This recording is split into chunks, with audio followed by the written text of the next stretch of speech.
That's it. We're back. Again, sorry about that, but lost my wireless headset. So I had to go out in the garage, get a wired auxiliary headset. And, yeah, with my Firefly, so on and so forth. Hope you're all doing well. Welcome to the S1REN official stream. Exclamation point YouTube. Exclamation point Discord. And, yeah. Bling. Or was it bling bling? Where does the bling bling catchphrase come from, S1REN? It's right there. It's right there. Let me know if you guys can hear me. I don't know if you guys can hear me. Are we good? Are we good? Test, test, mic 1 2 1 2. How we coming through?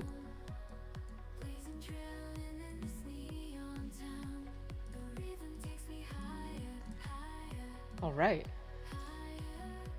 Okay.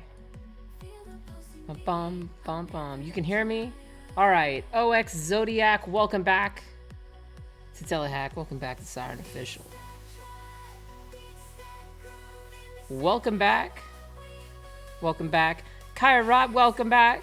Glad to have you, and glad to have you, and glad to have you. So today, I've been doing some work. Aside from my regular job, of course.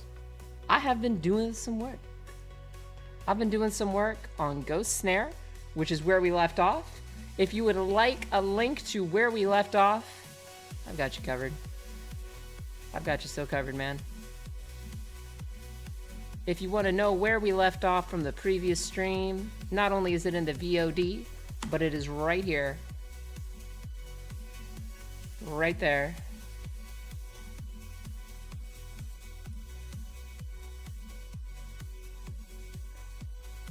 All right, okay. So let's go ahead and get our soundboard up. Soundboard. Let's see if it works today. Let's see. Let's see.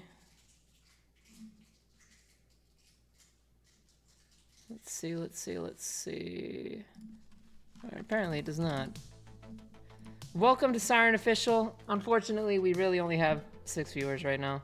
Kind of like the smallest, most niche place on the entire internet, it seems like these days.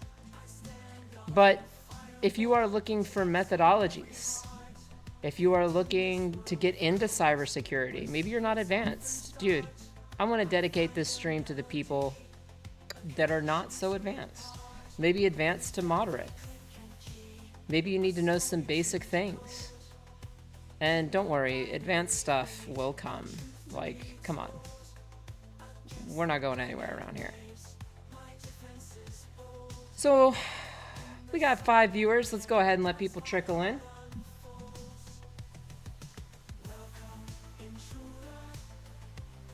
Of my soul. All right, 6 people. About 60 seconds, give or take in.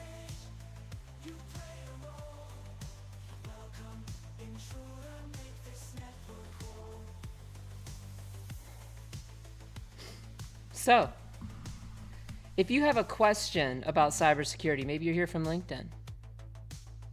Maybe you're here from my LinkedIn alert. Welcome.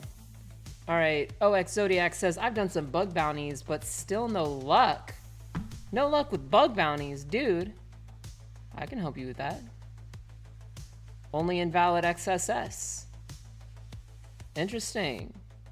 Okay, maybe some moderate concepts here. Doesn't have to be absolute beginner.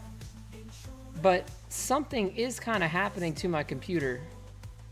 And, well, you know how it goes, guys.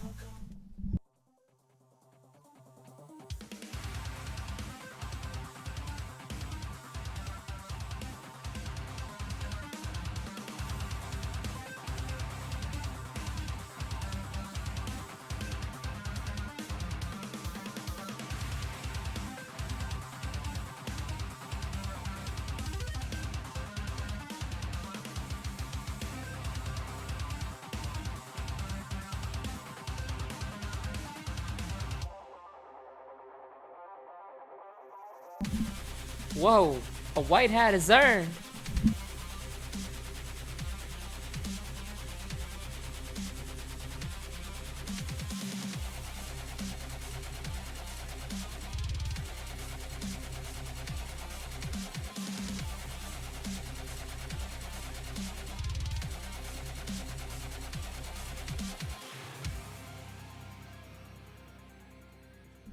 All right, okay, okay. All right, okay, okay. Whoa. And I mean, like, whoa. That was radical, dude. Radical. So, I've been doing some work. I've been doing some work specifically on GhostSnare. And yeah. What we're gonna do today is work. Let me go ahead and turn off my notifications, guys. I do apologize.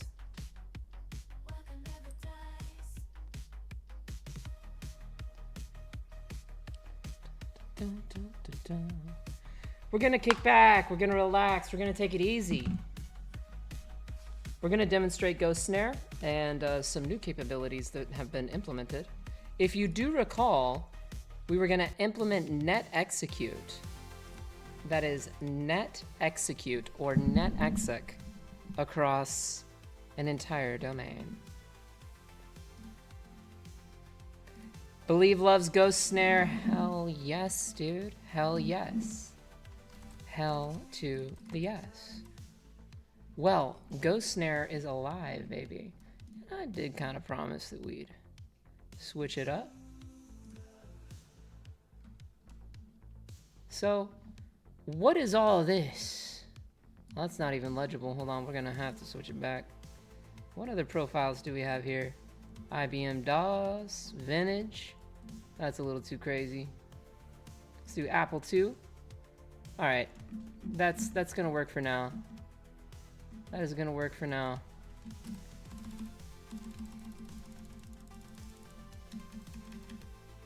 So, we have GhostSnare.py, and now I've implemented a couple new arguments into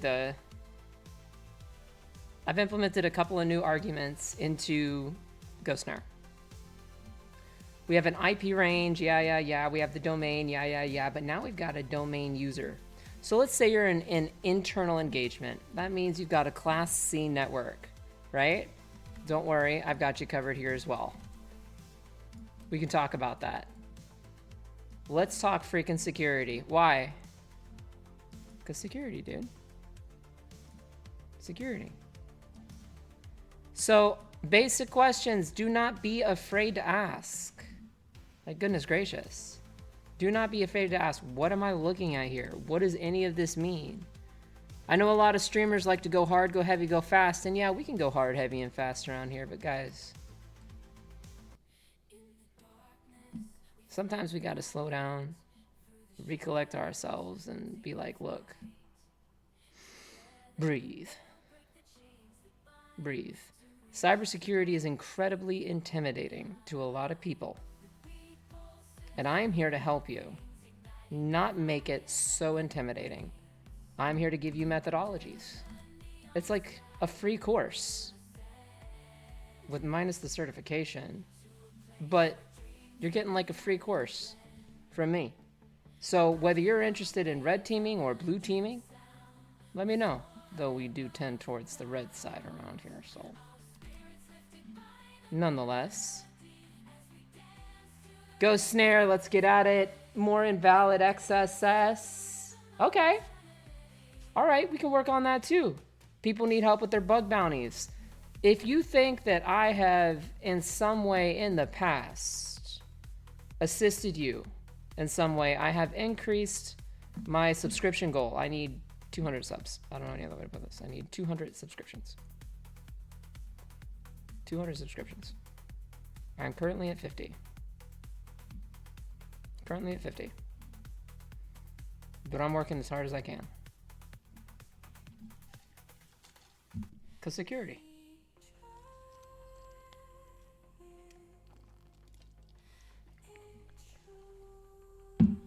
A lot of people will charge you too much money. A lot of people will charge you way too much money for certifications. I, on the other hand, am just asking for a subscription. That's all. In fact, I have one such soundbite here.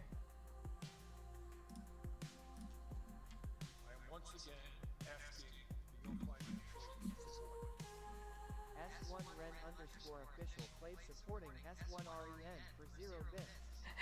So please, if you have it in your heart, and if you care, and if you feel that it's in the right place, and you feel that I've helped you, then please consider subscribing to the channel. At least just consider it. And yeah, we'll just take things small moves, in small steps, and in small moves.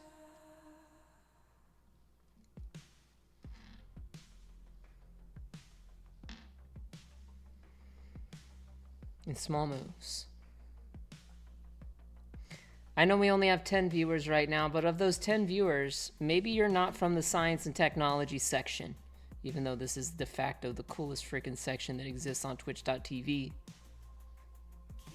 De facto. What would you guys like to know about? I know we only have 10 viewers here, but if you're going for your OSCP, JMPT, or whatever, JMPT, whatever. If you're going for the OSCP and you need assistance, I'm here to help. I'm here to help. And I will teach you how to be the most lethal hacker in existence. But you gotta listen. You gotta listen. And if you want to help, you can subscribe. That would be the most help. So, let your friends know that Siren is live, that we're going to be covering GhostSnare, and what all of this jazz is. Those of you that are advanced, you might already know, dude. Congratulations. You already know, and I am glad that I could have helped you, and I'm going to continue to help you as well. Don't you worry. We're going to be tackling some more labs. But in order to pay my car payment, and in order to get my stuff, I need some subscriptions and some follows. So, at least follow the channel. And if you have it in your heart, okay? If you have it in your heart, just follow the channel. And I'll be here for you. I will be trying to go live as often as I can. And with that, let's just get down to business. Maybe some people just want to see about GhostSnare. That's cool right now. Let's see. Check it out. We have now a domain user. So let's say in Bloodhound, you've gone through your enumeration, right? You got an Active Directory foothold. So what happens? Let's talk AD for a moment, more from AD, you know, an AD security standpoint. We're going to add a subnode. We're going to call this AD/internals. Many people are very confused by this concept. What is so hard about AD? Not much, dude. It's not much. It's really not much. Though it can be confusing. So let's clear it up. Let's simplify the complex. In order to actually gain a foothold into an Active Directory network, or an Active Directory network. In order to gain a foothold into an Active Directory network, you need to do just that. You need to gain a foothold. So that usually comes through the largest attack surface in the world. Usually, you can gain, or in order to perform an internal assessment at all, you need a foothold. Which is why I started off with the web. Web is the largest attack surface in the world. The internet. World Wide Web. All right? Now there are other ways of getting in to networks. On-sites, evil twin attacks, tossing up BSS IDs that look similar, right? And then having somebody, like a coin flip, someone walks into an office, to a bank, and then, you're in your authorized engagement, and you're sitting out in the car and parking lot and whatever, and what happens? You know, Lucy goes inside. Lucy connects to whatever bank Wi-Fi, authenticates, and in our car, we got Callie listening. And guess what? Well, we get their information. We get their information and we can begin an internal assessment. So right now, we're working on SlayerLabs as a bit of a recap. And we pretty much pwned almost everything. We still have some pivots to do, though I know there's a lot of people that want to do a lot of other things as well. From Zach CTF says, a stream suggestion, OSCP exam mockup. Prepare 6 machines and go live and kill them all in one session. Dude, sounds sick. I am Vico says, hi Siren. What's up, I am Vico? Welcome back to Telehack. Welcome back to Siren Official. I'm glad to have you. So, I am getting called. Oh my god. 1 second. I apologize. I apologize. I apologize.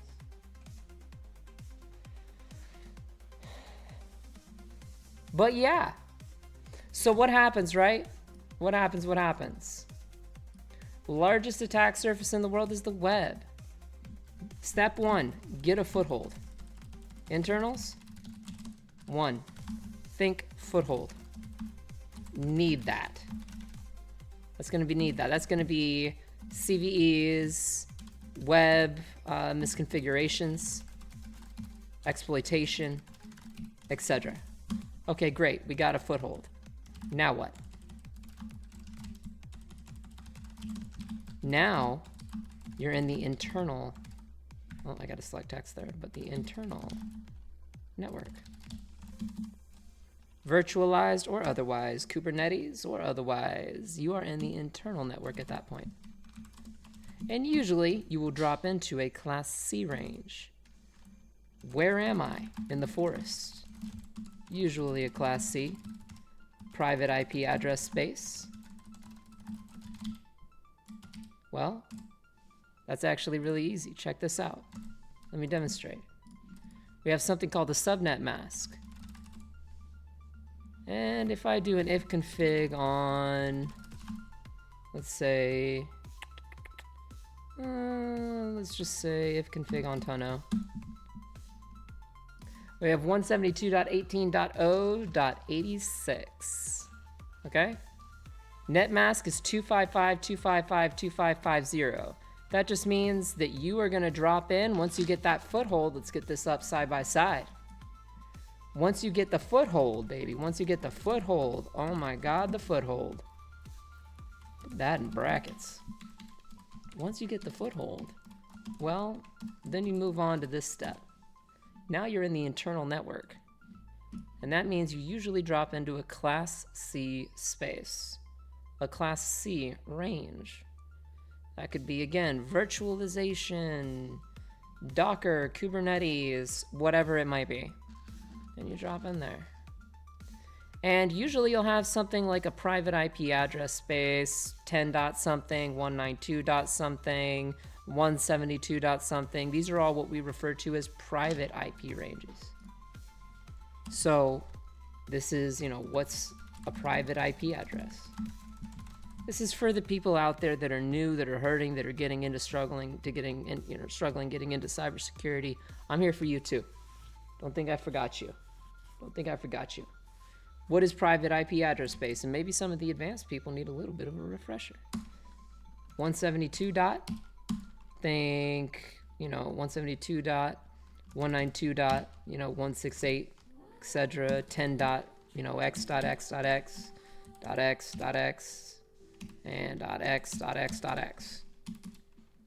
So that's going to be like your private IP address space. Nowadays, with the way things are going in the cloud, this kind of space, that kind of space, I don't know how I can maybe make that an ASCII diagram or something. But this kind of space is usually virtualized these days. What's that mean? It means it runs in a box. It runs in a box. Runs in a box. Think boxes and boxes and boxes. So easy. What's a private IP address, dude? Well, 172 dot. What do we have? 172.18.0.86. And this is a class C range. This is class B space. Right? And then we have class A, class B, and class C. Let's start like this. First octet, think class A. This stuff here, class B. Everything through here, class C. So we were assigned via DHCP, via an internal network kind of router or gateway, the address of 86 when we connected to that VPN. Then we had to do some scanning.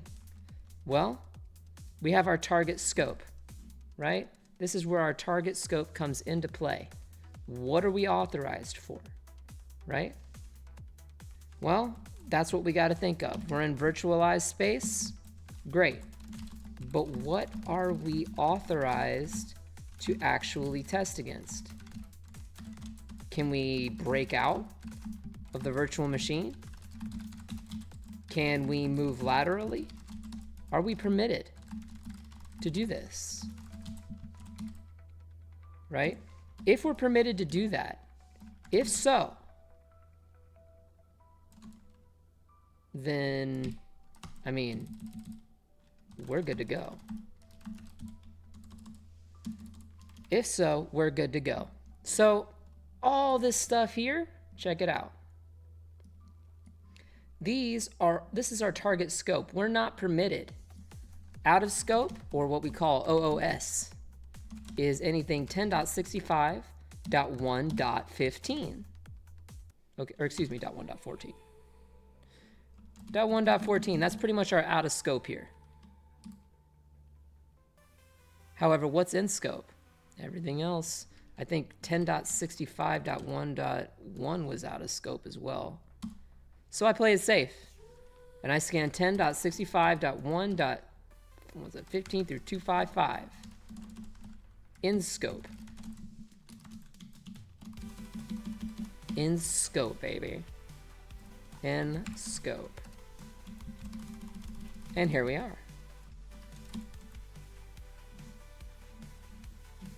So, taking a look at the chat. You know what, let me go ahead. I'm going to actually pull up my chat on my other laptop. I apologize. Just one moment, guys.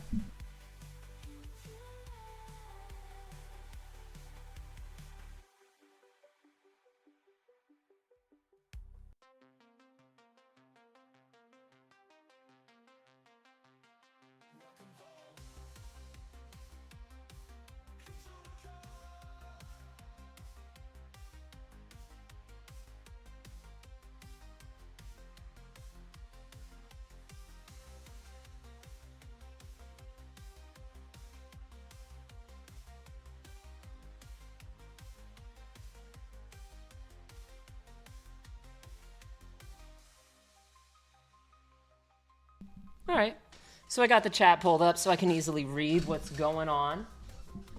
So I can easily see what's going on. Welcome to everybody who's new to S1REN Official. We rock stuff around here. But at the same time, we talk about cybersecurity education. Maybe you're new to cybersecurity and you want to get into it. Well, hello. I've actually done teaching services. I'm the co-author of the OSWA. I'm the co-author of the OSWA, prototyper and co-author of the OSWA certification. So when it comes to hacking, black box assessments, so on and so forth, even white box assessments, I got you covered. I got tricks. Sticks and stones may break my bones, but dude, you stick with me, and we go beyond sticks and stones around here. So, a stream suggestion, 17 viewers, don't be shy. If you are new, do not be shy. Relax, drink some water. Hydration crew, family hydration. And if you have a question about what is on screen right now, please let me know. I'm here to help. We're just doing a little bit of a different thing. Some people might, you know, want to see GhostSnare. That's cool. Check this out. I can do this all day. I can do this all day. I can run GhostSnare and I can type a new command called GhostPwn. Check this out. As the domain administrative user Jane, with their hash that we gathered from dumping secrets, we actually execute with netexec to add a user named Ghost User and Ghost Pass across the entire network. And guess what happens when we can do that? We have owned every single machine in this network range, in this Class C range. How about it? How about it? So trust me. Trust me, trust me. Angel D says, bling, bling. Angel D, thank you for being back here. If you think that I've assisted you in your journey, Angel, whoa. 0xFR4NK, follow your channel. Hey, yo, 0x Frank, welcome. Welcome to the channel. If you feel that you're getting into cybersecurity or that you want to learn cybersecurity. Yo, did Tiberius just join and raid me with 86 viewers? Oh my god. Tiberius! My boy! My man! Guys, what did you just do? I got raided. I got raided. Welcome to S1REN Official. I am glad to have you. If you are even new to cybersecurity or getting into cybersecurity, then I got a message for you around here. I got a message. A white hat is earned.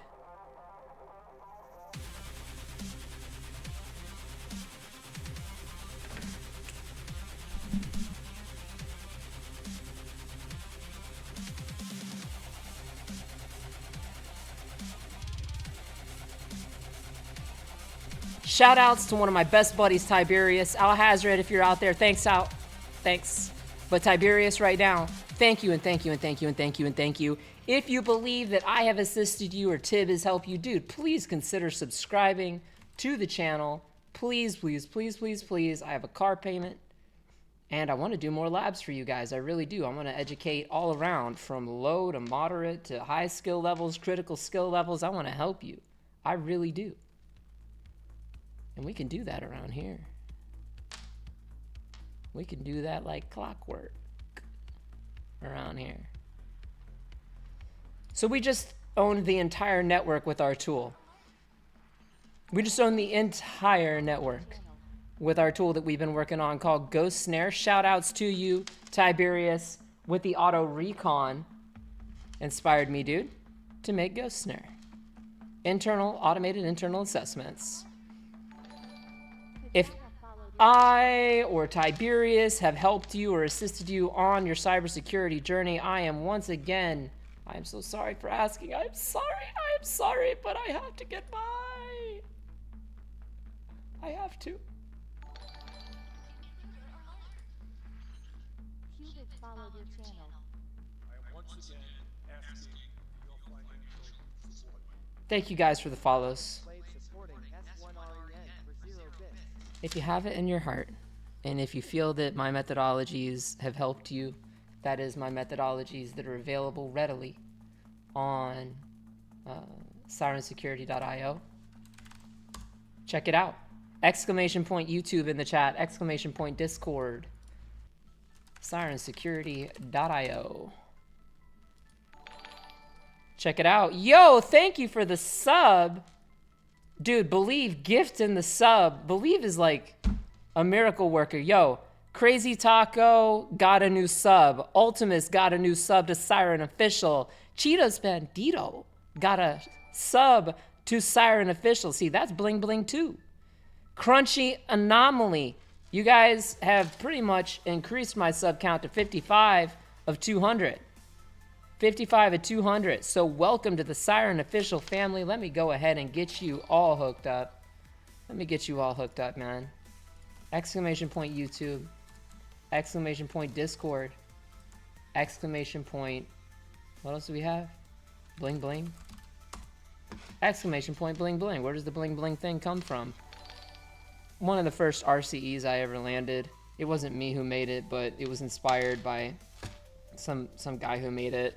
And when I got the shell, it was like one of my first RCEs, and it said bling bling, and I was like, dude, that is the coolest thing ever. If anybody else has it in their heart to gift a subscription to those who need it, then please, please. Some people are doing better than others, some people aren't. But this is GhostSnare. Allow me to explain what GhostSnare is. Sometimes in our internal assessments, which by the way, .C++, we have Siren 0 to Navy SEAL of Kraken, right? So if you are looking for a guide on how to get this and get into this, then I've got you with the links as well. What if you're already, maybe you're new to a cybersecurity team and you need to go through a Class B engagement? Dude, that's a lot of machines. I got you covered. I got you covered. How many times do I gotta say, I got you covered, I got you covered, because I got you covered. So thank you all for being here. Welcome to the Siren Official family where we preach positivity, love, lethality of hacking. We'll turn you guys into some intruders. We will. That's what we do around here. We support each other as a community. I do not have a certification. Some of y'all might be thinking, well, man, do they have a certification that they offer? No, I don't have a certification that I offer. And I work a full-time job, so I really kind of can't. I can't. This is the next best thing that I can do. I can't put out a certification, but I can help you. So if you are new to cybersecurity, again, spread the word. Spread the word. Let your friends know, yo, this person actually gives out their methodologies on the freezy. On the frizzle. For free. And if you're really looking to help, then you can drop a sub. That'd be sick too, because if you drop a sub for me, then it goes a long way towards cybersecurity, and that is a guarantee. Getting people into information security, getting people into cybersecurity, so on and so forth. So, welcome to Siren Official. And I was just before the raid teaching people about some common concepts. Where we get our footholds, right? Internal network assessments. So on and so forth. And I know most of y'all probably want to see the advanced stuff. Well, okay. All right. Fair. Here's some advanced stuff. GhostSnare. This tool is not yet complete. I have not integrated ADCS into this yet. But check out how this process goes. In fact, we're going to do this from beginning to end. I'm removing it all. What are you doing, Siren? I'm removing the GhostSnare ntds.dit. RM. Gone. And what are we going to do? Let's just pretend we have GhostSnare. And we have our target scope. You can set the DC name to DC kinetic. Well, let's say we don't even know that yet. Let's try a netexec guest. And it doesn't have to be case sensitive. It's very Meterpreter-esque. Netexec guest, well, you need an IP range for that, don't you? Oopsie. So set IP range to 10.65.1. What? Our authorized scope. 15 through 255. All right, there we go.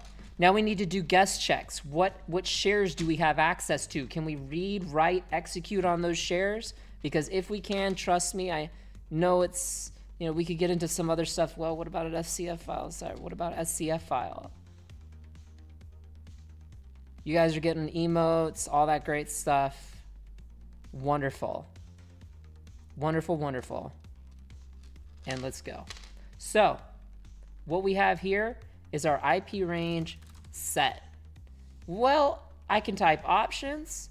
I can type help. And that brings me always to the core menu here. What are my variables that are set inside the program? Well, just type show. The domain controller name is not set. Domain controller IP is not set. The domain is not set. We have no AD user. We have no AD pass. We have no domain user, and we have no domain pass. Okay? But we want to pawn this entire range. First, we need to do a little quiet recon. That means we net exec guest. All right? So we want to check for guest credentials. This is a great idea, but what is a guest credential, Siren? What is a guest credential? What is an SMB null session? What does that mean? What is an SMB null session? What are guest credentials? This basically means that you can log on or log in as a guest user. If you can do that, you can potentially get information back or enumeration information on shares, all that kind of fun stuff. Fun stuff.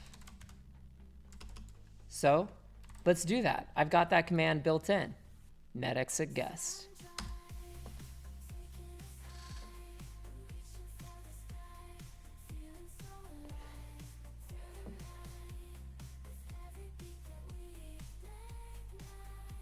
How's the music? Is it too loud, too quiet?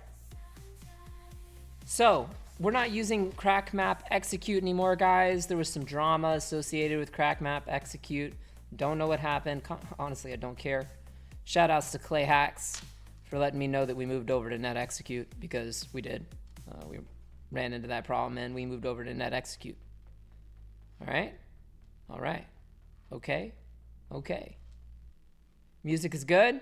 Cypher Enigma, thank you for the information. Appreciate that. Just want to make sure that I'm coming through clear and that the vibes are good.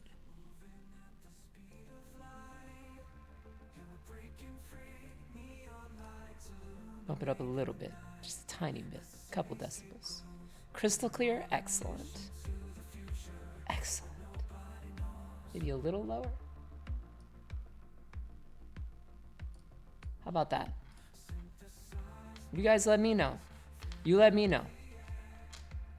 Not the other way around. You let me know around here. We work together.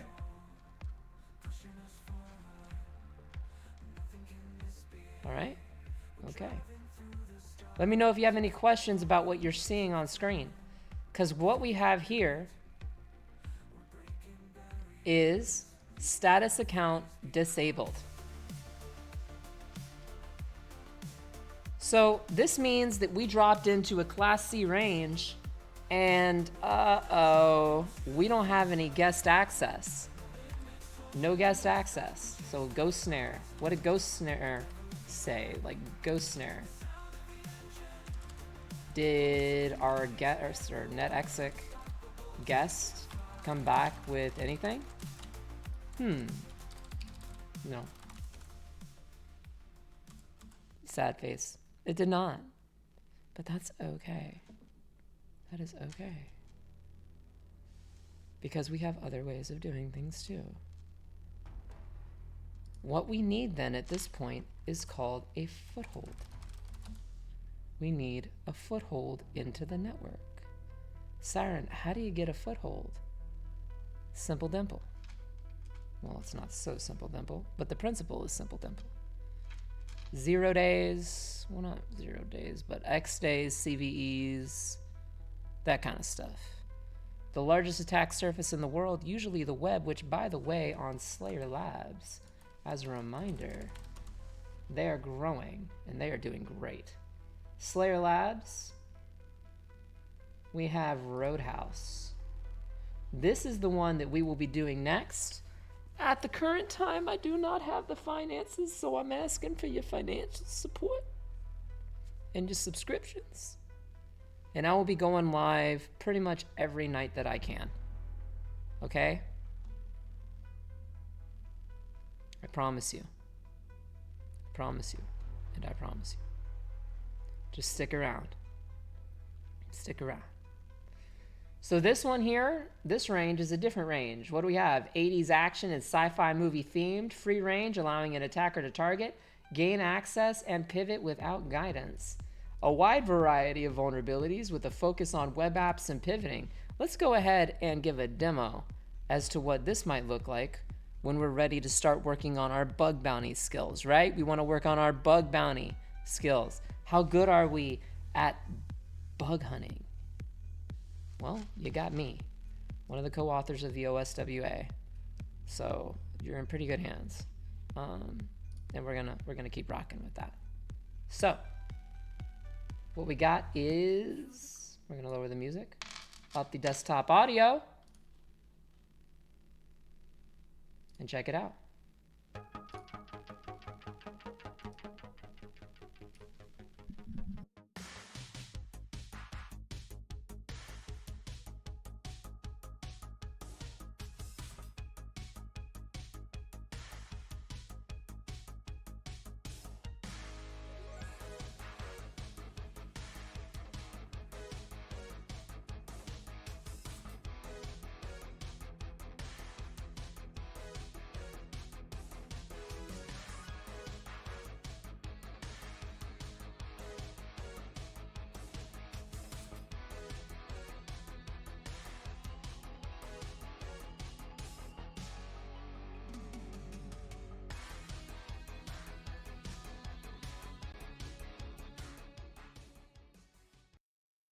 So pretty sick, pretty short there, but pretty sick. And we'll be learning how to get a foothold into the internal network.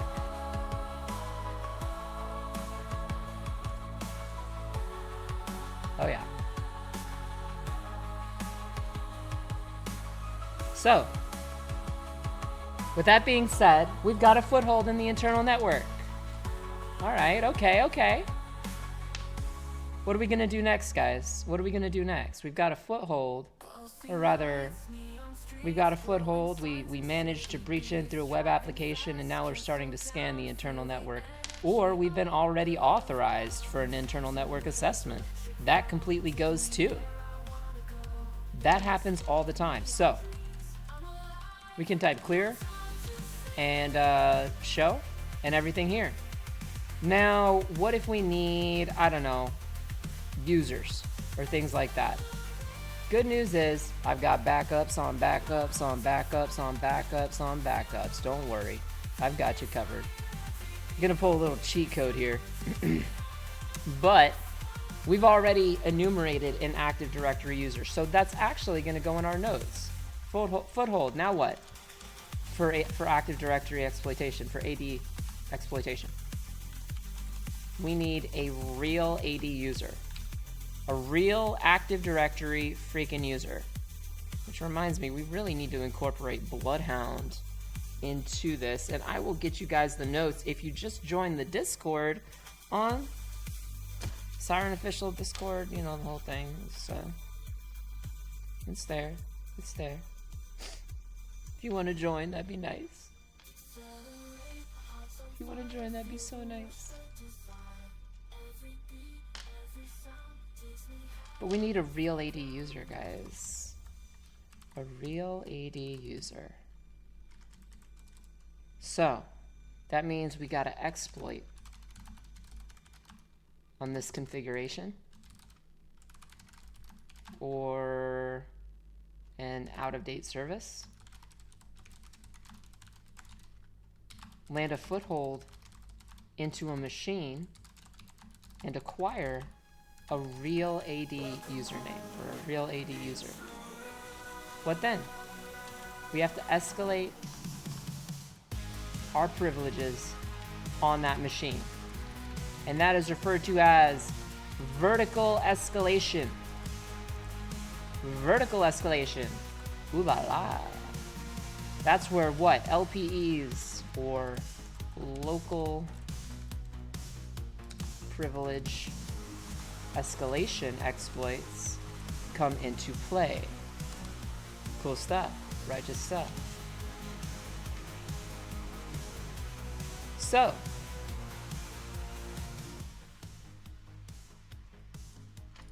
we have one. We have actually everything that we need.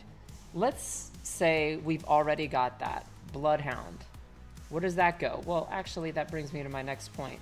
You get that, and don't worry, we'll get to this. But, you know, we got that. Okay, S1REN. All right, S1REN. I got a real AD user. I've got vertical privesk. Now what? Now what? Bloodhound. Python. Bloodhound Python. We go into Bloodhound Python. And we use Bloodhound Python to get what we call JSON output. Where's that go? Where does that go? Where does all of that information go? What do we do with it? Simple. Import it into the Bloodhound GUI.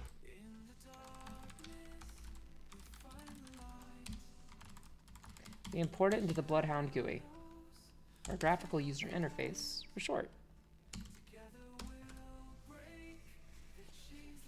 So if you followed, and if you find this kind of educational experience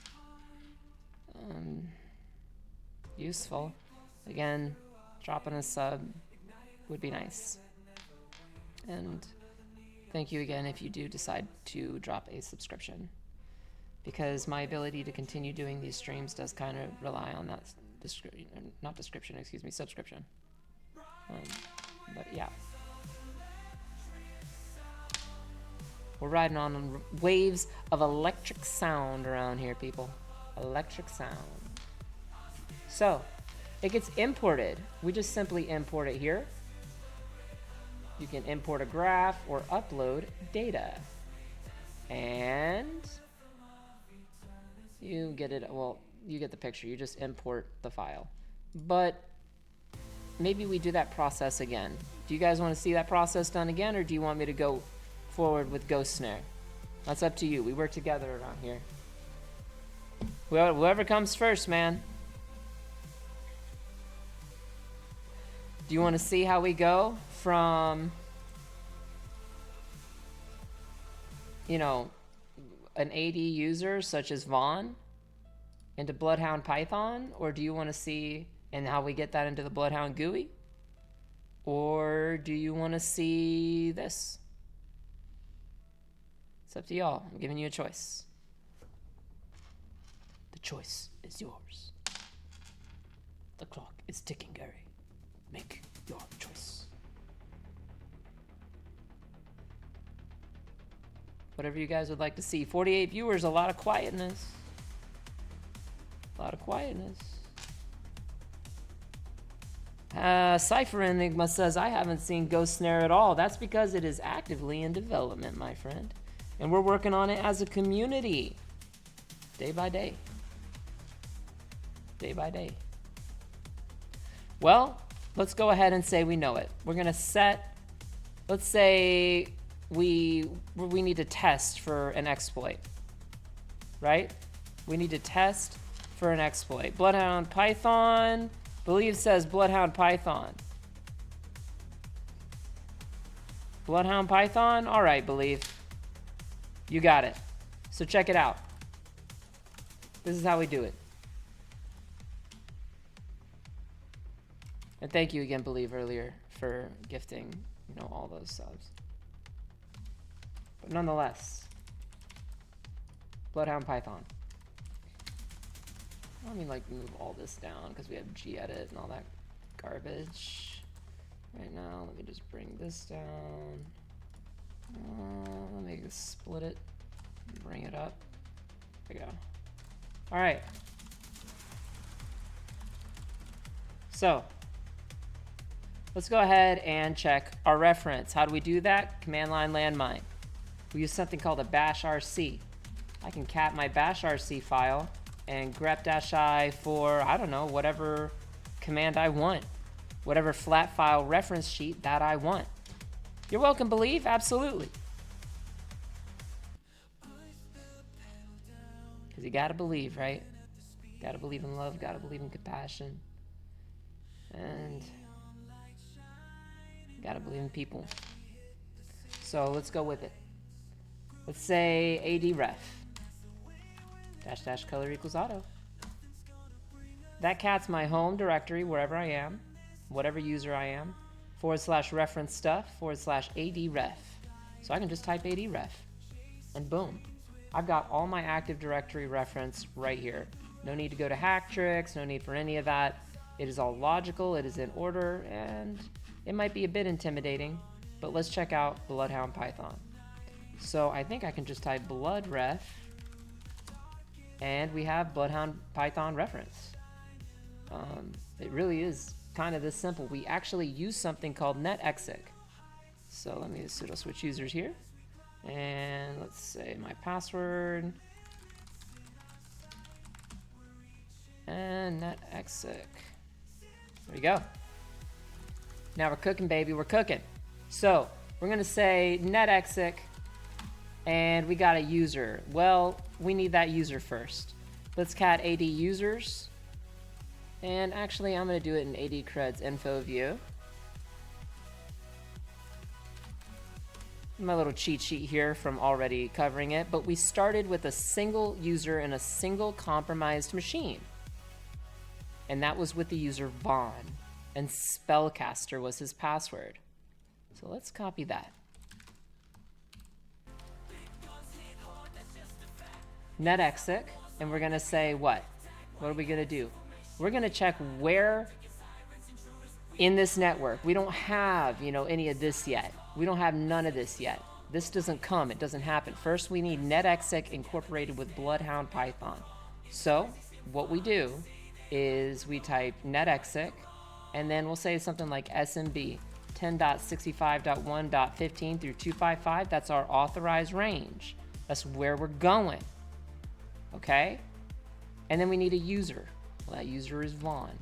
Then we need a password, Spellcaster. And quite frankly, we should just be able to hit enter. Now this will go through and see which one we have pwned. And look, we got one of them pwned. So that is the machine that we initially got a foothold on, which was Space Pro. Okay? And then we had detonate.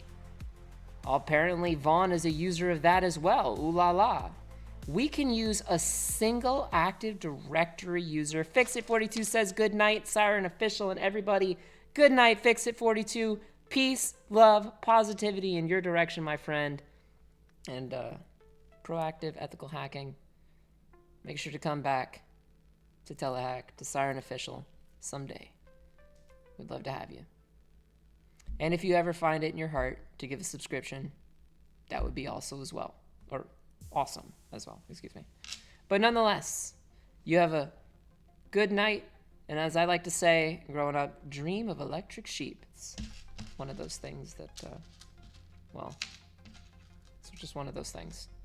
Came from a screensaver called Electric Sheep, which is like kind of a hive network of electric sheep, like a screensaver. It's really cool. Check it out. I mean, Electric Sheep, but not to deviate. We have Space Pro here. Dream of Electric Sheep. Fixit42. Have a good one. Detonate.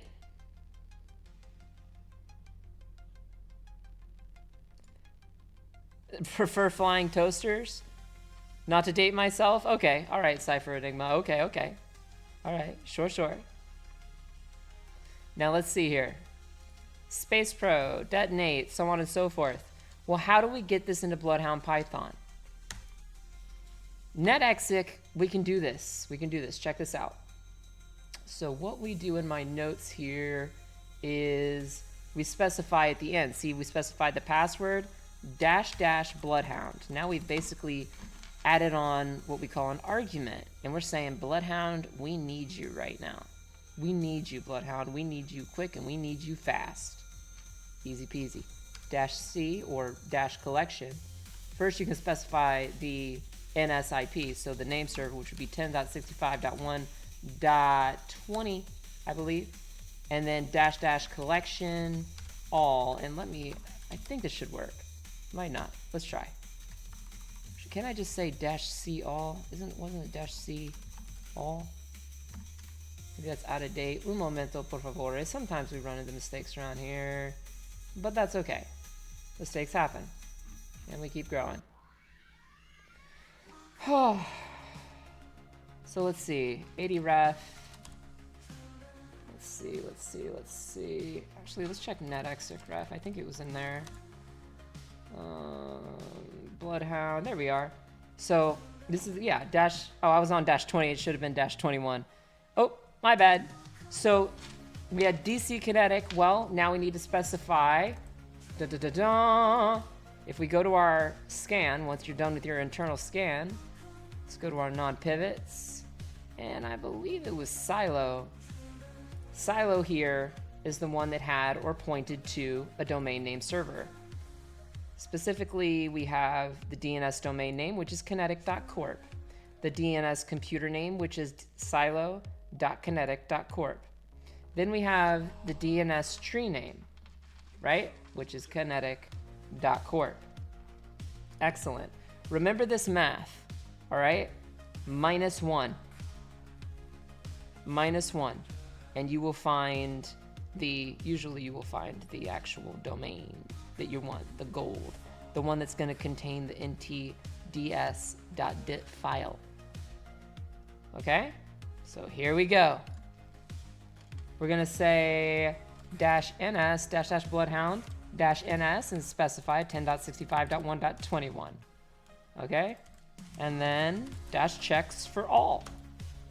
And that is not going. We're getting a timeout. Do I even ping right now?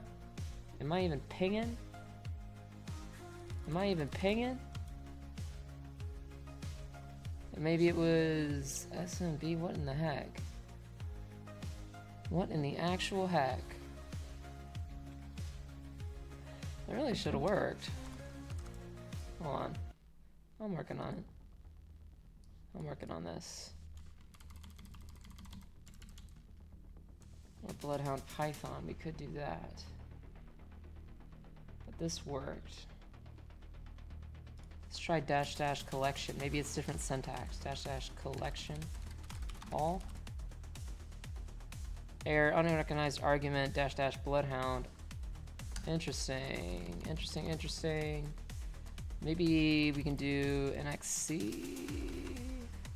I do netexec ref. Yeah, it would be NXC. Unrecognized argument. That is so weird. Let me check this out real quick.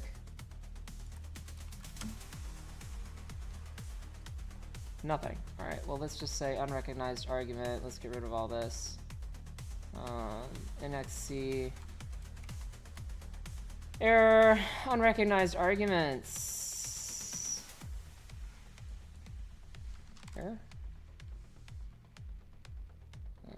Maybe drop this. Unrecognized arguments. Super weird. Uncool. Come on, Siren. What is it? What is it? We have netexec SMB 10.65.1.15 through 255. User Vaughn. Spellcaster. I know that works. Maybe I can try this. Unrecognized argument Bloodhound. I know this worked before, and I want to integrate it into GhostSnare. 100%. Unrecognized arguments. I don't believe Gen Relay. Unrecognized arguments. Bloodhound. We could put that in quote. Crazy hope here, but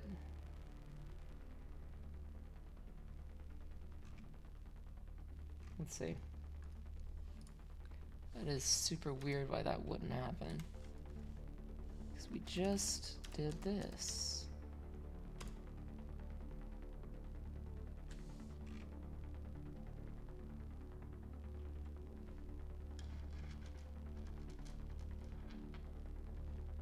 Yeah, no, that works. Well, in the event of compromise, what we can do is this. Let's check out Bloodhound Python reference. Bloodhound.py reference. Here we are. And there should be a wiki.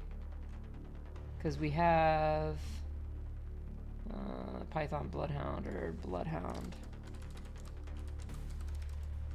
Bloodhound Python. I think it's, yeah, it's Bloodhound Python. So we can use Bloodhound Python. And let's see if we can just do it that way. Bloodref. Bloodhound Python.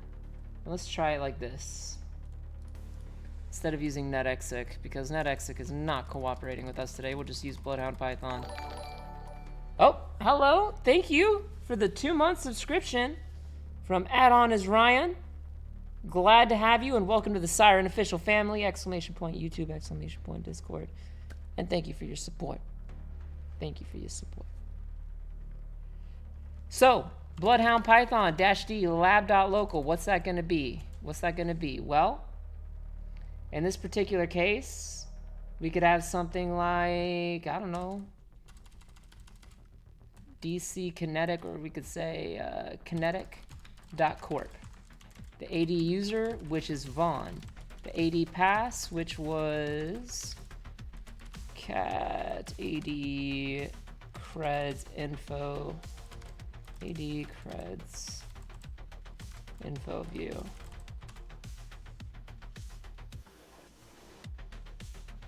And spellcaster. -gc, and then we have DC Kinetic .lab.local. Well, what's that going to be? .kinetic.corp. -check for all. Getting ticket, granting ticket for user. Excellent. We can get this totally integrated into GhostSnare. Oh, we could just have a command called Bloodhound gather or something like that. Blood gather, gather blood, gather blood. Something like that. On which boxes are you currently working, SYREN? That is a great question. We are working on SlayerLabs, specifically Kinetic. Kinetic. And if you would like to follow along, you can totally just get, like I think it's like 15 bucks, and follow along with me on here. I will have these videos on YouTube. They're there for you.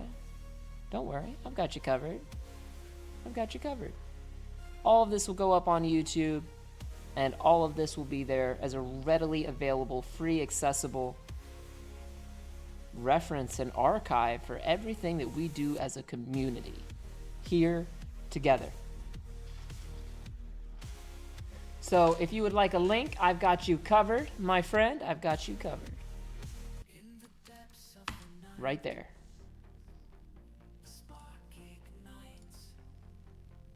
Dude. S1REN _official played dude for 0 bits. I've got you covered, dude. I've got you covered.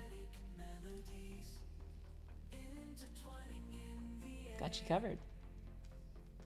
Now, this is getting TGT info for the user.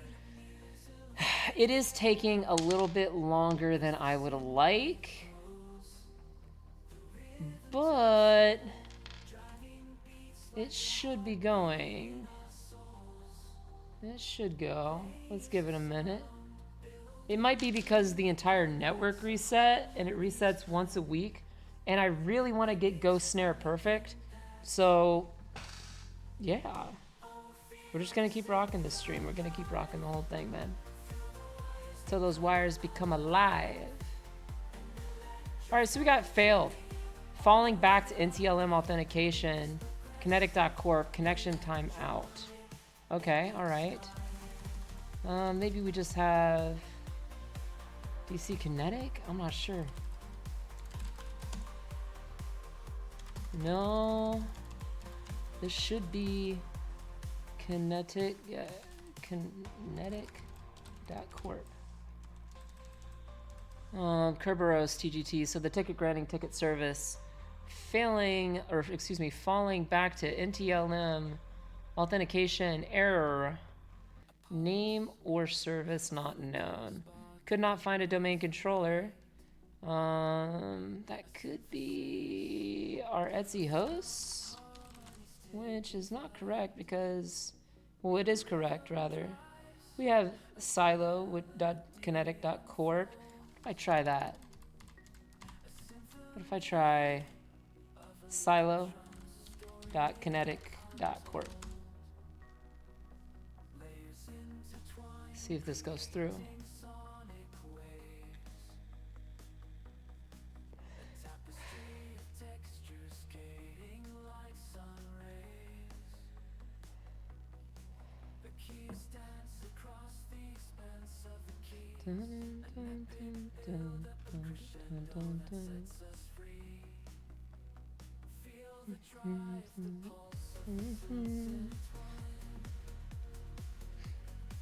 Just relax, we'll see. It seems like it's failing on that. Let's try, do we have --DNS IP? Maybe that's it. Cancel this. Dash name server, that's gonna be 10.65.1.21. Dash domain is gonna be DC Kinetic. And dash user, not John, but Vaughn. And password was Spellcaster.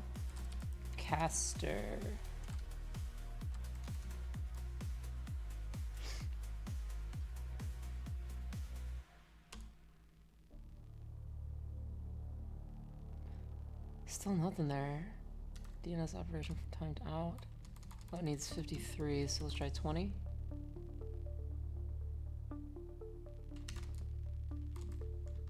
Interesting, interesting. If you have any hints as to what I'm doing wrong here with Bloodhound Python, maybe I'm just missing something dumb and stupid, I apologize. DNS. Noise is welcome. Followed your channel. Thank you for the follow, Noisy. Welcome to have you, and welcome to the Siren Official family. If you feel that this information is educational and so on and so forth, then please contribute to the stream through, I ask so kindly, please, through a subscription if you find that maybe everything else is too expensive. Yeah, welcome to the fam, Noise. Welcome to the fam. Excuse me, fam. Welcome to the fam. All right. So where were we? Where were we? Noise. Where were we? DNS IP-NS, and we have 10.65. So the name server should be 21-D 10.65.1.20. Let me try that. What's going on here? 53 answered the DNS operation. Timed out. Maybe I got it mixed up.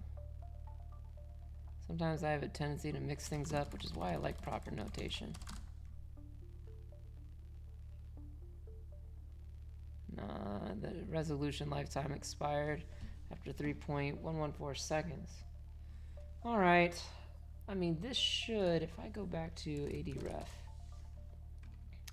where in the heck? We have BloodRef, Active Directory reference, and let's see. Really, netexec should work. UDP instead?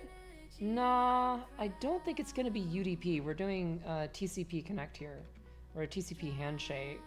So like send, senac, ack kind of stuff. And I don't think it's gonna be here, but let's go to blood reference, AD reference. What else did I have? I had another netexec ref.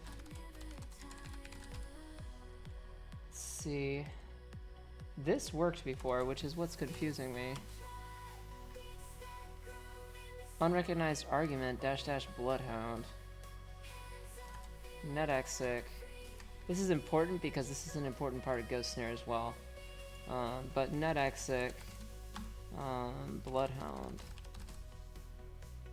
integration. So we may have to check for, let's do a locate.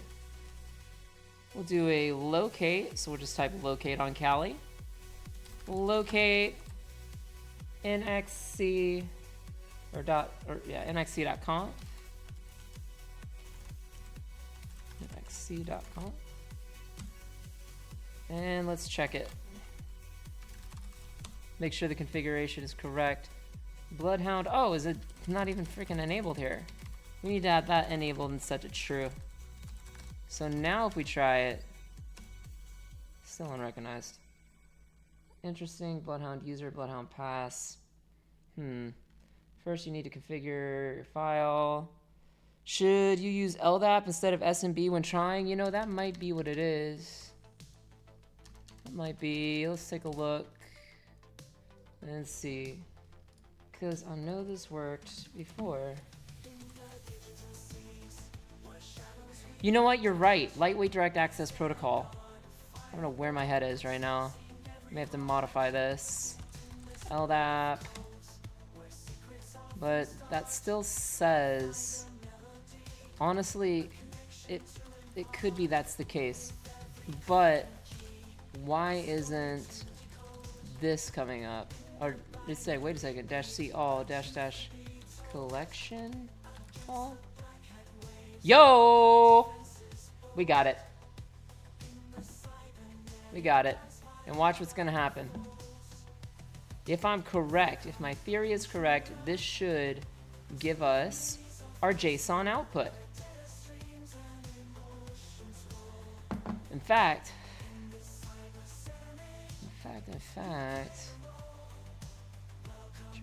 make this network call.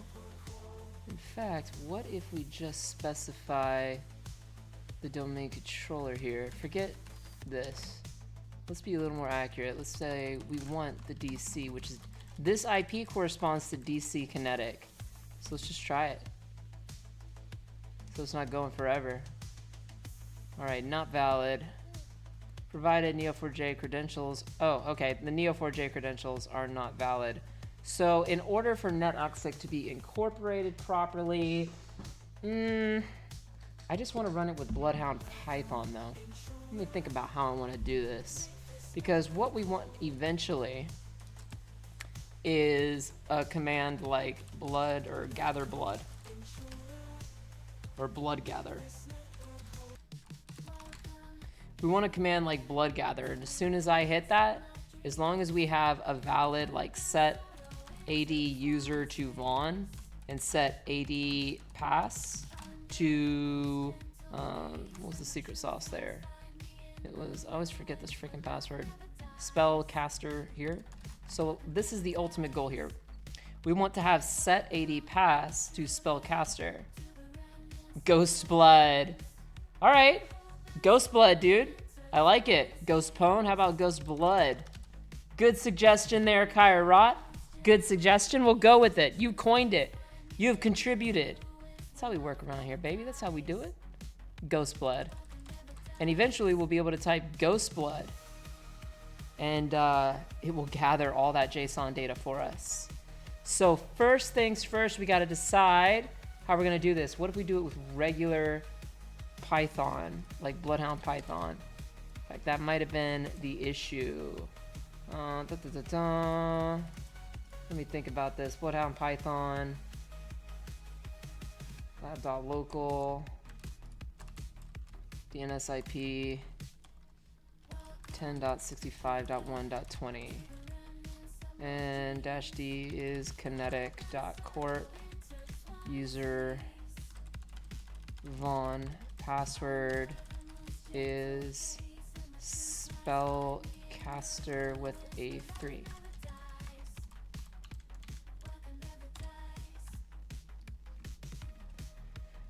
So, spellcaster.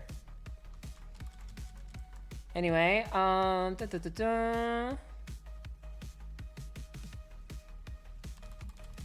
try -- collection all. Not collectional, excuse me. Collection all. Connecting to LDAP server. We might have it, dude. Oh my god. I think we got it with just straight up Bloodhound Python on Kali Linux. Okay, this is good, this is good, this is good. This is really good. This is really, really, really, really good. So we can just set, like, in here, where we have, here, Bloodhound Python is the best. Yes, it is.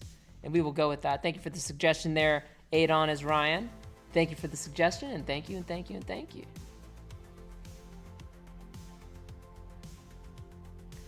NetExic, let's see, process NetExic. And let me just take a swig of water here, man. Hydration crew.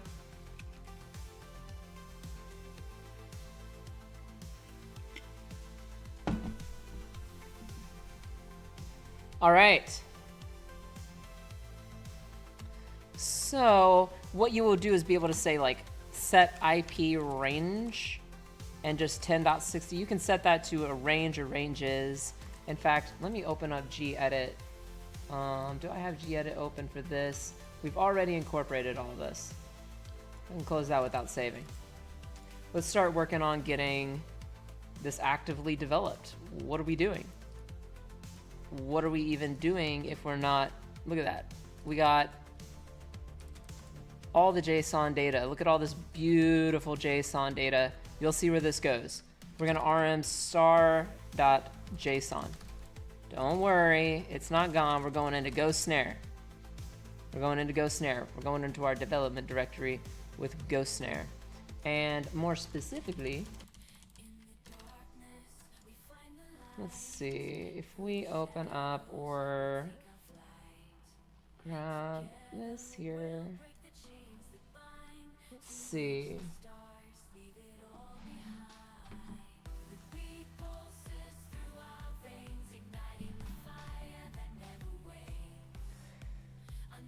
Let's see. What are we gonna do? Let's just do a gedit.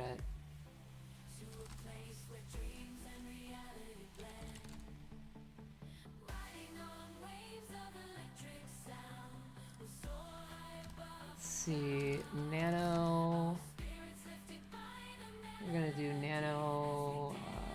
Let's see, we're gonna have to go to GhostSnare, and we'll instead of nano, yeah, we'll use nano. Nano GhostSnare.py and bring it on down.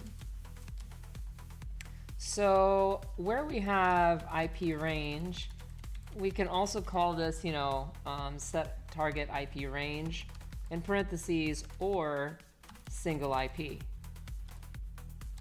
Single IP address. Simple as that. Simple as that. Done and done. Now we want to incorporate, what is the command?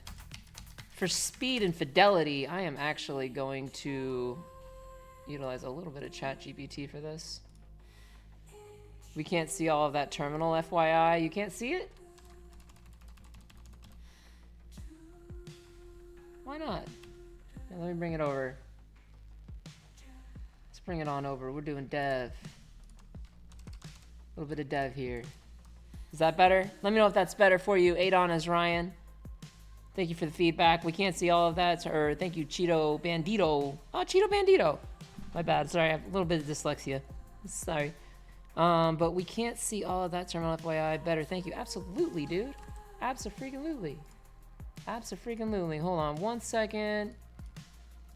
And I just want to open this. And let's say we're going to add a method. I'm going to work with ChatGPT on this because speed and fidelity. We're getting with the times. And then it may not be correct, so I may have to correct it, and that's totally cool. But what I need to do is I need this command, which we know is working. So I need the following command integrated into GhostSnare.py as a method. As a method, or as an executable command called Ghost. What was the recommended command? Ghostblood. Called Ghostblood. And we will be utilizing Python or Bloodhound Python. DNS, NS, and then this will be IP range. Kind of like this. And let's see, this is this, where Vaughn is our AD user, and Spellcaster is our AD pass variables. And aside from that, what else do we have? For the NS, we can use the IP range variable. I prefer range because you don't know if you're gonna have single target or a range. It could be one or it could be many. So, you know, let's go ahead and see how this goes. Un momento por favor right here. I'm on my host machine.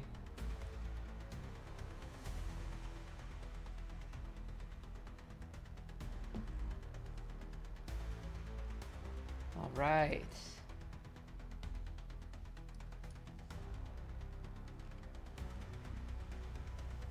Looking good, looking good. And I may have to cross-check this logic, but it does print it much faster than I can type it. So what we're gonna do here is just in between. We're gonna paste it in and check it. So it's gonna take the domain, variable called domain. It's gonna require global AD user, AD pass, looks good, looks good, looks good. If not, AD user and AD pass and range, it's gonna say AD user, AD pass and IP range must be set before executing Ghostblood. Beautiful. The power of AI today, am I right? SlayerLabs giving the thumbs up. Thank you, SlayerLabs. Thank you so much. If you find this content educational, this is your, you know, this is rather, you know, the thing that I'm saying right now. I guess I just want to say, you know, if you find this kind of content educational, please, or beneficial, please spread the word. Let other people know about SlayerLabs, please. Trying to get by. Trying to get by. Anyway. AD user, AD pass, and IP range must be set before executing Ghostblood. Looks good, looks good. It looks good. But now we got to get that actually integrated. So we have our method, which is fantastic. But now we got to get that integrated. And that is actually simple. In fact, we're just gonna copy this here, and we're gonna scroll on down to where our commands are. All the way down here where elif. Where our commands are here. Oh, almost. There we go. I do it in a text pad like Notepad. I don't know what else to tell you. But elif command is equal to ghostpoon. Well, that's great.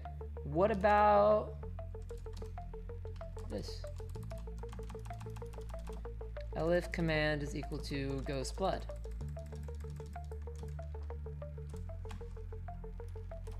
I'm gonna say execute ghost. What was our method? Just real quick, our method was ghost_blood. Yeah, execute Ghostblood, and it's gonna take in, what was it? It was just domain as such. So whatever the variable domain is set by you when you're using, not Bloodhound, excuse me, when you're using GhostSnare. When you're using GhostSnare, basically this is kind of where we go here. We got Ghostblood, and then that. Now we need to add the actual command. We need to add the actual command in here. For the help message.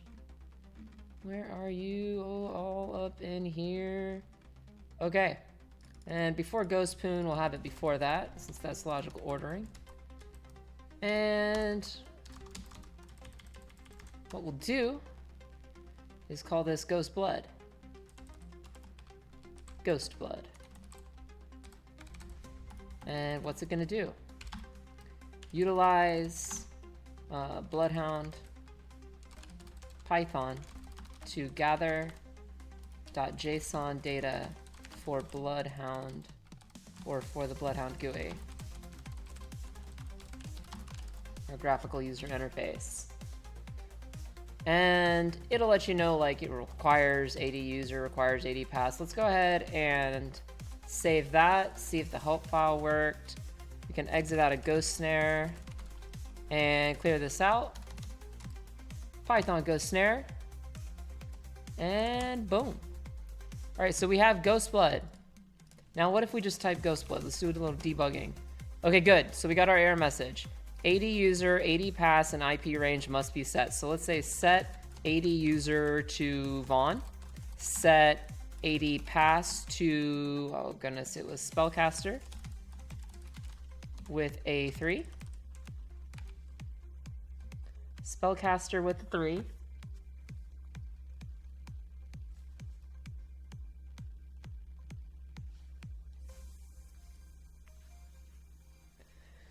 And set our IP range. Instead of a whole range, we're just going to set this to 10.65.1.20. That's DC Kinetic. That's the domain controller. So we've got, as a bit of a rewind, as a bit of a collection, you know, as a bit of an understanding, we got a foothold. We got an Active Directory user. Before any Active Directory exploitation can take place, you have to get a foothold into the network. Then you have to not, like, how do I put this? You have to move your privileges or authority over that host box, over that machine, upward, in an upward direction to a higher privileged user, like an administrator or NT system authority, if you can get like a kernel exploit or a DLL trigger, something like that. And we have set AD user Vaughn, set that, and let's go ahead and now try Ghostblood. Is it gonna actually go? Wait, -D is set to none. Nope, that's gonna close out. Let's try it again.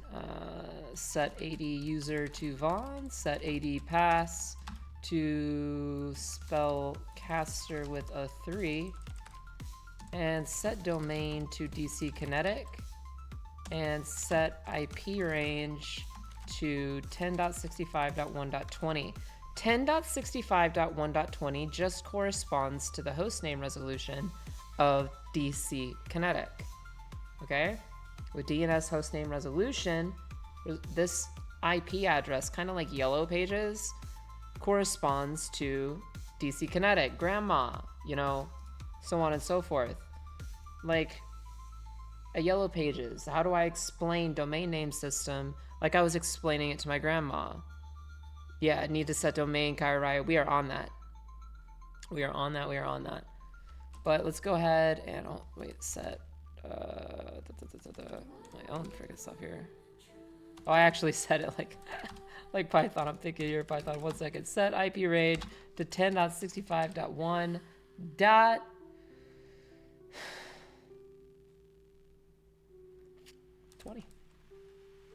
Oh my god, I'm doing it again. Set IP range to 10.65.1.20. Clear, and we can type show. So we've got our variables set. We have our AD users Vaughn. Our AD pass is Spellcaster, and our IP range is actually single target. 10.65.1.20, that is DC Kinetic. Now let's type Ghostblood. Fingers crossed here, fingers crossed. Oh goodness, I'm running into an issue here. String object has no attribute decode. Did you mean encode? Online 128. Let's take a look. Let's take a look where this came up. Excuse me, Rory. Excuse me, sweetheart. All right, let's see. Ghostblood. So let's see. We are live after all. So let's see. Ghostblood error.standard std standard error. So let's go and search for std error. I found for std error standard error. And the next one here. Let's just go down here and find where it is standard error.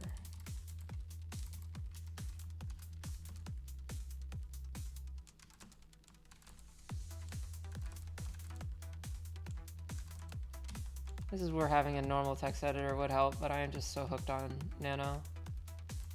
Line 128. Can I just go to a line in Nano? Go to line. Nano, go to line. Press Control Plus. Welcome, Intruder. Amitabas_light. Amitabas Light, welcome to the channel. Make sure to like, comment, subscribe, or whatever. Make sure to hit the follow button. Nano-L to really Nano-L to list the lines. That's cool. I can just Nano-L. Ooh la la! Thank you. You have taught me a trick, Cheeto Bandito. Woo, dude. Thank you. Line 128. All right. So this is just, it's really more of a syntax error. I can get rid of that. Let's just get rid of it and try it again. And this time, when we execute it, we're going to specify it off the command line landmine. So we're going to say Python ghost pog thing cipher enigma says pog. Filing that away for me too. Yeah, Nano is so good. Dude, it's so great. Nano is what's up. Yeah, I fought in the Nano Vim Wars. I'm fighting the Nano Vim Wars right now, baby. Right now, right now. -- help. So, we can add on arguments here. We're going to say AD user is equal to... AD user is equal to Vaughn. -- AD pass is equal to spellcaster. Or caster. And -- domain is equal to DC kinetic. And -- IP range is equal to 10.65.1.20. Or IP, what did I have it as? DC IP, I know I have DC IP there, but IP dash range should be, yeah, like that. And then show. And everything is set. Let's try seeing if the command is there. Ghostblood, utilize Bloodhound Python. Utilize Bloodhound Python to gather .json data for the Bloodhound GUI. And let's try Ghostblood.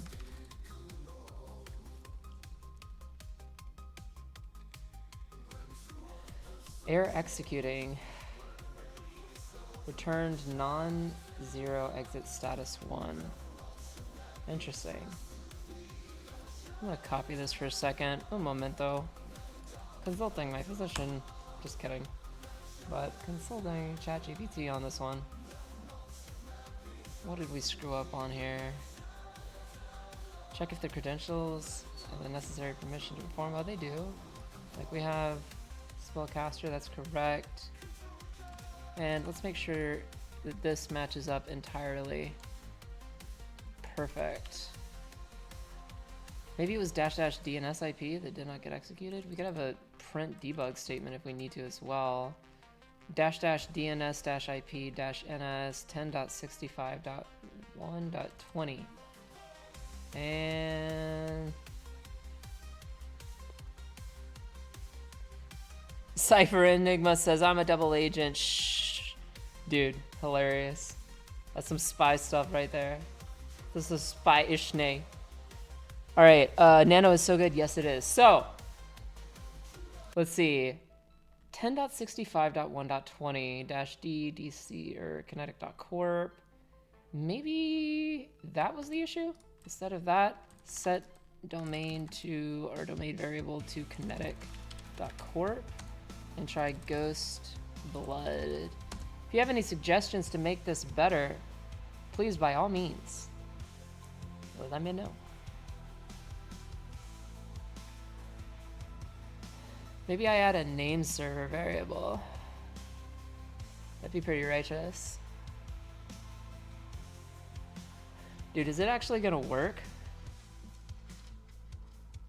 I think it's gonna work. Hold the phone. --DNS or --DNS-TCP or tac DNS tac IP. It is done. Yes. So now in our GhostSnare directory, boom. We have acquired all the goodest of loots in the world. So who was it that was requesting that earlier? Do not recall. Let me scroll up in the chat. All right. So we have basically incorporated that. Now somebody may say, what do we do with all this JSON data, dude? What do we do? How do I do things? Well, first we actually have to kind of like get rid of this. Well, we might not be able to get rid of it, but what you would do is type as root, you type neo4j start. Now neo4j start, this is already running, okay?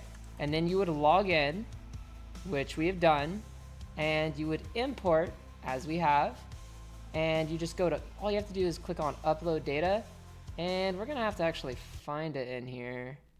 We're gonna have to go to home for Kali, machines, and then where was it? SlayerLabs, Bloodhound, GhostSnare. And see all this JSON data? See all this beautiful, beautiful, beautiful JSON data? It's great. It really is. Cramps Law followed your channel. Thank you, Crampslaw. Thank you for the follow. Appreciate it. If you feel that this content is educational and helps you in any way, please down the line at least consider a subscription. It helps me with my car payment, and it's helping me, honestly, with bug bounties. If you're interested in doing bug bounties, a little bit of a recap. We're going to be doing those. I will be teaching you how to be the most lethal intruder and destroy those web applications. I promise. That I promise. So, we should have a Bloodhound directory here. Let's see. There should be, I mean, once upon a time it was like computers.json, but uploading data, and there should be a zip file. Let me double check my logic here. Bloodhound import into, or Bloodhound import JSON. Or Bloodhound import. Importing Bloodhound data, JSON data. README main. In the GUI. Graphical user interface, please. I know you could use Bloodhound -import, which might be useful, but we'll see.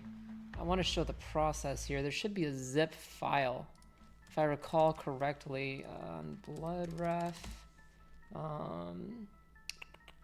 Let me see.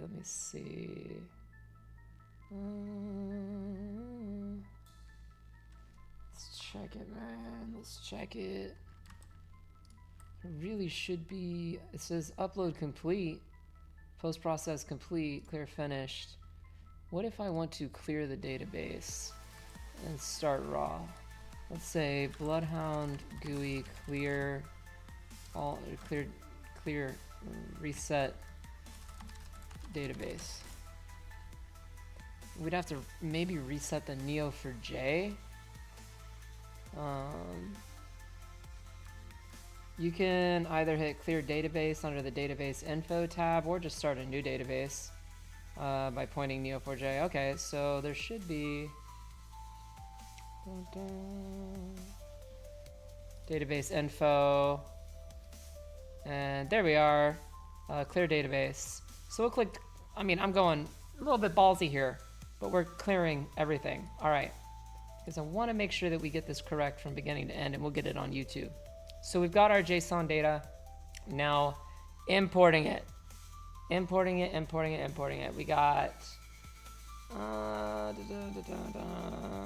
can do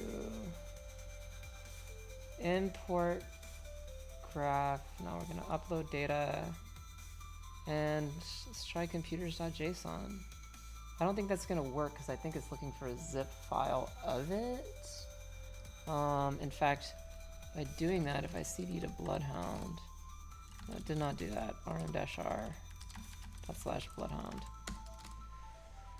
Clayhacks once upon a time was showing me how to do this, for getting it like properly imported into like the proper way of getting things imported into things. Upload all JSON files.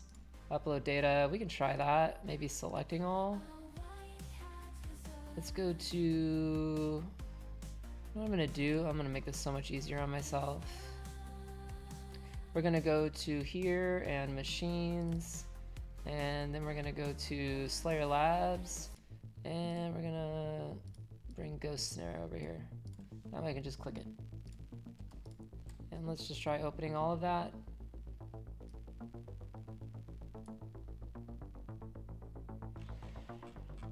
Okay.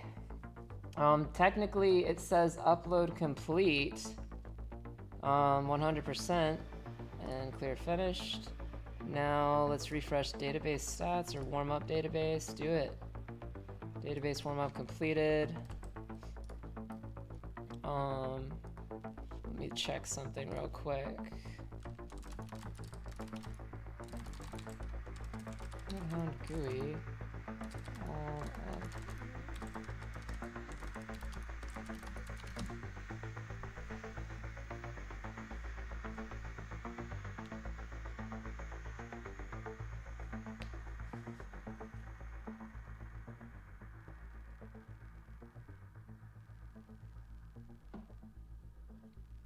Importing the JSON data in the Bloodhound GUI, locate and click upload button, which we have done, typically represented. Yeah, navigate to the folder containing the JSON folders, select all multiple files, and then reviewing the import process. Bloodhound will process the uploaded files and import the data into Neo4j. This process may take some time depending upon the size of data. The GUI will update to display newly imported stuff. So let's go ahead and let's just see, maybe it did. What if I just, boom. Okay, all I had to do is hit the return key. Woo! We got it. All of the information is imported. So if it's blank and you've imported it and you're like, oh no, where did it all go? Just go to search for a node and just literally hit the return key. Bloodhound is like, done. Done. It was that easy. See? Like a syntax error in C++. Sometimes you just miss the small things. But anyway, so we got that, right? Now what we can do from here is go to analyses or analysis. And shout out to Clay Hacks, thank you very much for this. But what we want to do from this point is find the shortest path, right? The absolute shortest path to high value targets. So shortest path from domain users, that doesn't mean domain admin, but domain users to high value targets. High value targets. Super high value targets. SKPA is a welcomed intruder and welcome my friend. So shortest path from domain users to high value targets. And now we have domain users at kinetic.corp. No data returned from query. Dang it. Why? Why? But we do have devsuper.kinetic.corp. What if I just find... There should be a way to always, under settings here, like always display. Always display. There we go. Much better. And we have devsuper, vindicate.kinetic.corp, all this fun stuff. All this great stuff. Let me see. What if I just search for DC Kinetic? Yeah, that's in there. So let's go to analyses instead and find shortest path to high value. There it is. So I just click on shortest path to high value targets, and we're literally interested in kinetic.corp. So you would then click on kinetic.corp. And oh my God, it's a jargled mess. Well, what you can do is click the, where is it? Well, there's a refresh button, but there is another button here, change layout type.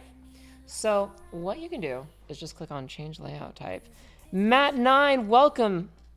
Matt DA9, welcome, welcome. Kairat says, find Vaughn and make it owned. Oh yeah, absolutely. You've got the idea, Kairat. Find that Active Directory user and make it owned, dude. Make it owned. Check if owned with GhostSnare, which we are working on. And GhostSnare worked as a little bit of a recall and a little bit of a recap as to what we've got. we have incorporated a command called Ghostblood, which will use Python or Bloodhound Python. Matt DA9 says, so glad to find you, dude.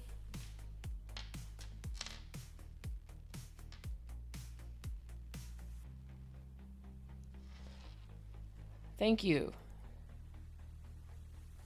I'm really trying here. I really am. And you guys are like my family, so thank you so much. All right? Thank you for being here, and that means a lot. That means a lot. So, DNS, IP, NS, so on and so forth. We specified we can just type show, recap on our variables. Domain is kinetic.corp. IP range can also be a single IP if you like, which we have set to the actual domain controller. Then we used the user Vaughn, which we compromised, and spellcaster, which is a hash password that was cracked using something like hashcat, John the Ripper, or just John, present on Kali Linux, but with something like rocku.txt or even a larger dictionary, if you please. You can mutate those things if you like. But to stay on track, here we are in Bloodhound. Nice. Excellent. Great. Wonderful. So what we're going to do is change this layout type because this looks like garbage. This looks like hot garbage. Oh my goodness. Oh, look, we can move things around. We can move things however we damn well please.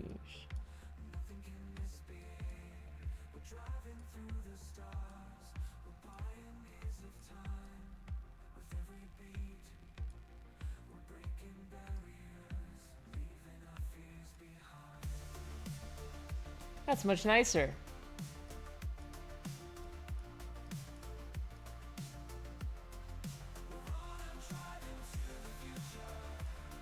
Much nicer. So we have kinetic.corp, right? This is great. And you can always right click this and mark it as owned. And a little skull icon pops up. Now you're thinking, S1REN, how the heck do I know what is even going on here? Well, look at the high value targets. You can right click this at any time and just go to shortest path to here from currently owned or shortest paths to here. Boom. Now how's that? Let me make this a little larger. Take a look. Let's analyze what we see here. The little green guys here, these are our friends. These are our users. We have these are rocks. We hover over rocks and we can see that rocks, if you look kind of in between here, you'll see can PS remote. It's really small. I can't do nothing about it. I'm sorry. But can PS remote into DC Kinetic, technically. However, we also have Ghost User because we previously pwned the whole domain. But let's ignore that that exists. That doesn't exist, if you get the point. And then Jane is really nice too. What's up with Jane, dude? What is up with Jane? What's happening with Jane? Jane, we can use something called DC Sync into, or we can use DC Sync into, or can DC Sync into kinetic.corp, into this box, into this machine. All right? Not to be confused with the domain controller. In fact, if we go to analysis, we can always again find shortest path to high value targets. What's the shortest path? Here's this, here's this. You're thinking, where's DC Kinetic in all of this? Where's DC Kinetic? We'll see. We'll see. I want to make this my own. We need to make this look elegant. We need to make this look nice. DC Sync, always juicy. Agreed. What we can do from this point, or what do we do from this point? We've got it all in. This is the kind of view that I like the most. And again, shout outs to Clay Hacks. Thank you very much for this. But what you can do, why is Jane more important, dude? What is Jane a member of that Rox is not? Well, we have administrator. Let's find Rox on here. Here's Rox, right? Here is Rox. Rox is, see all the red lines there? All the blue lines are kind of like here, all these little groups. These are what are known as windows, like, actually, let me find this. Hold on. Rox. If I could zoom in, I really wish the font size would change on this, but is a member of users at kinetic.corp and security at kinetic.corp. And, you know, Rox is a member of what else? Let's map it out. Account operators. So she's a member of the account operators group, right? And the group policy, she's a group policy creator. Rox is rocking. Looks like a super awesome target, and you should honestly try for something like Rox. Super valuable target. But Jane's got something special that Rox does not have. Can you spot it? We're gonna play a little bit of weird, not weird, but Where's Waldo? Here's Rox. I know it's a bit weird and it's a bit all jargled, but that's just the way things are sometimes. Here's Rox. And here's Jane. Rox. Jane. Jane is a direct link to enterprise admins. Oh, yeah. That's right. Kairat found it. Thank you, Kairat. You got it. Yes, enterprise admins. So now we can do some cool things with GhostSnare. Now we can do some very cool things with GhostSnare. In fact, let's say that we want to test for the zero logon vulnerability. Well, type show, and we can set AD user to Jane. Oh yeah, baby. Oh yeah. But we don't have our password. What are we gonna do? What are we gonna do about that? Turns out, if you look up the CVE for zero logon, Python, GitHub, POC, and here, all you need to run this is just the domain name resolution and the domain IP. So what we do is we just set domain here, or you could actually just set domain controller name.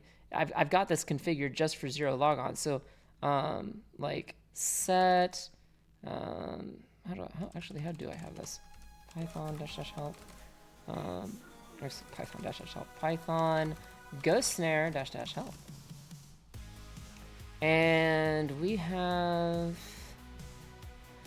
domain, AD user, AD path,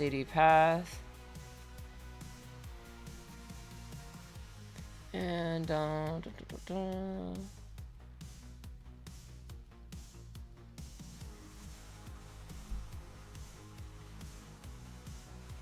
let's see.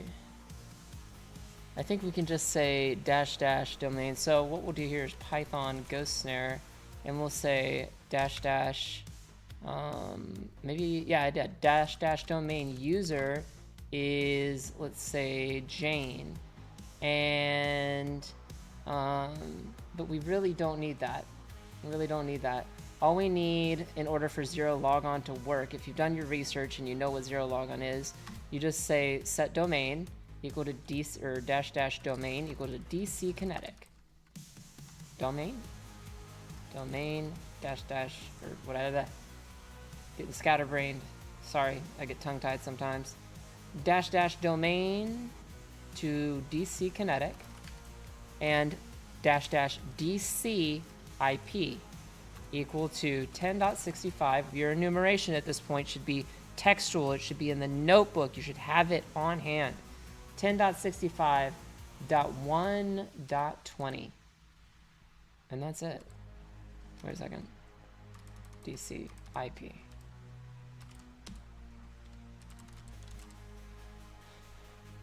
All right. So, DC Kinetic should be the DC name. Yes, DC Kinetic should be the DC name. That is correct. 100%.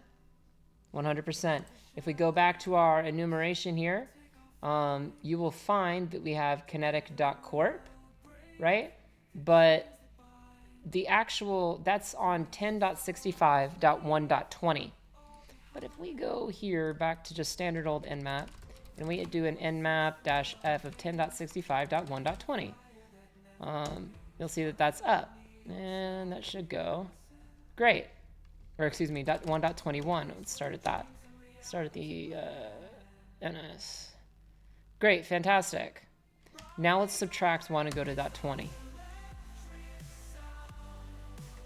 And there you have it from your enumeration.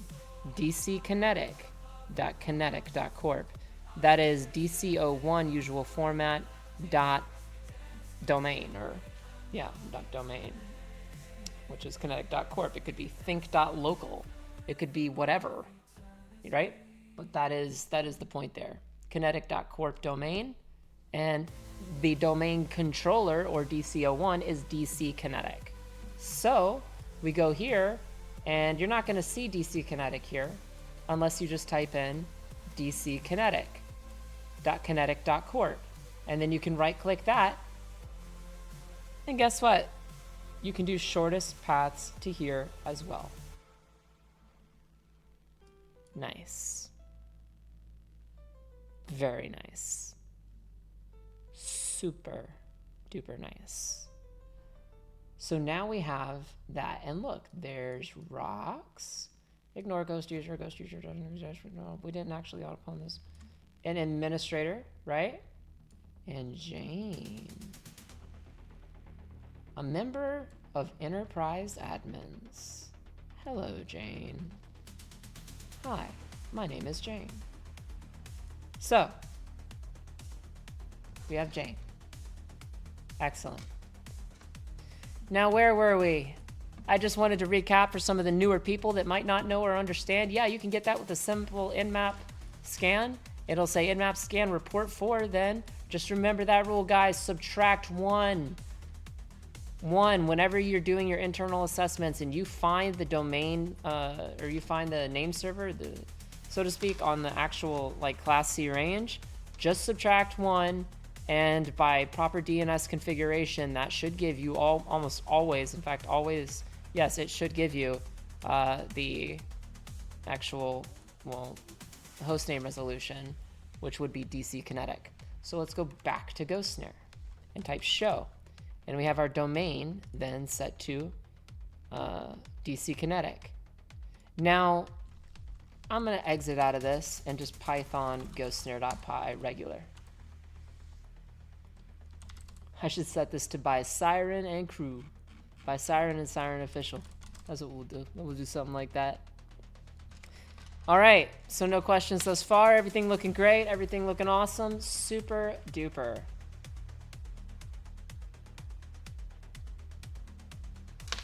And what we have anyway here is,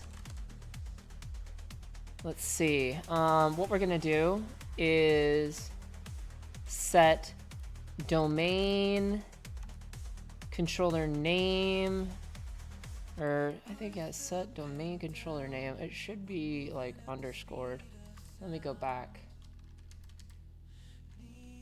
Let me go back to telehack for a second here. Oh goodness gracious, golly gosh. We got ghost phone.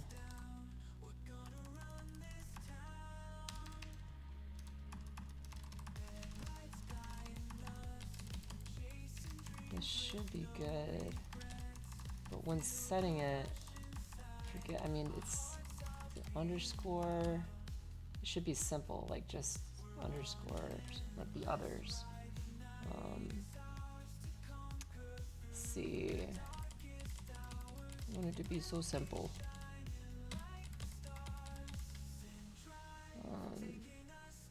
It is domain user, domain pass. This should be domain controller name Domain controller. I'm working on this. It's a work in progress, guys. So domain controller name, domain controller IP corresponds to DC underscore name and DC IP. There we go. Now what we'll do is exit out of this. Say we launched it in Python GhostSnare.py. And now let's try set DC name to DC kinetic. And or did I totally mucked that up. Because now I have duplicates. Hold on. It should show up as set. We have two versions. Set domain user, set domain pass, and I just want it to look clean. Set 80 user, set 80 pass, set DC IP,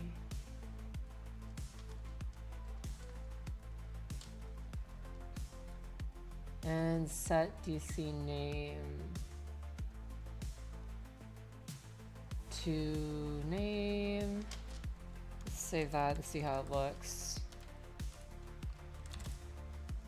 Set DC name, set DC IP, set AD user, set domain user, and set domain pass. So you can set a domain user like Jane, and you can set a domain password if you have her password cracked, and then you can just like load up things like dump secrets using npacket secretsdump.py. But that's okay. Little by little, we'll get there together. And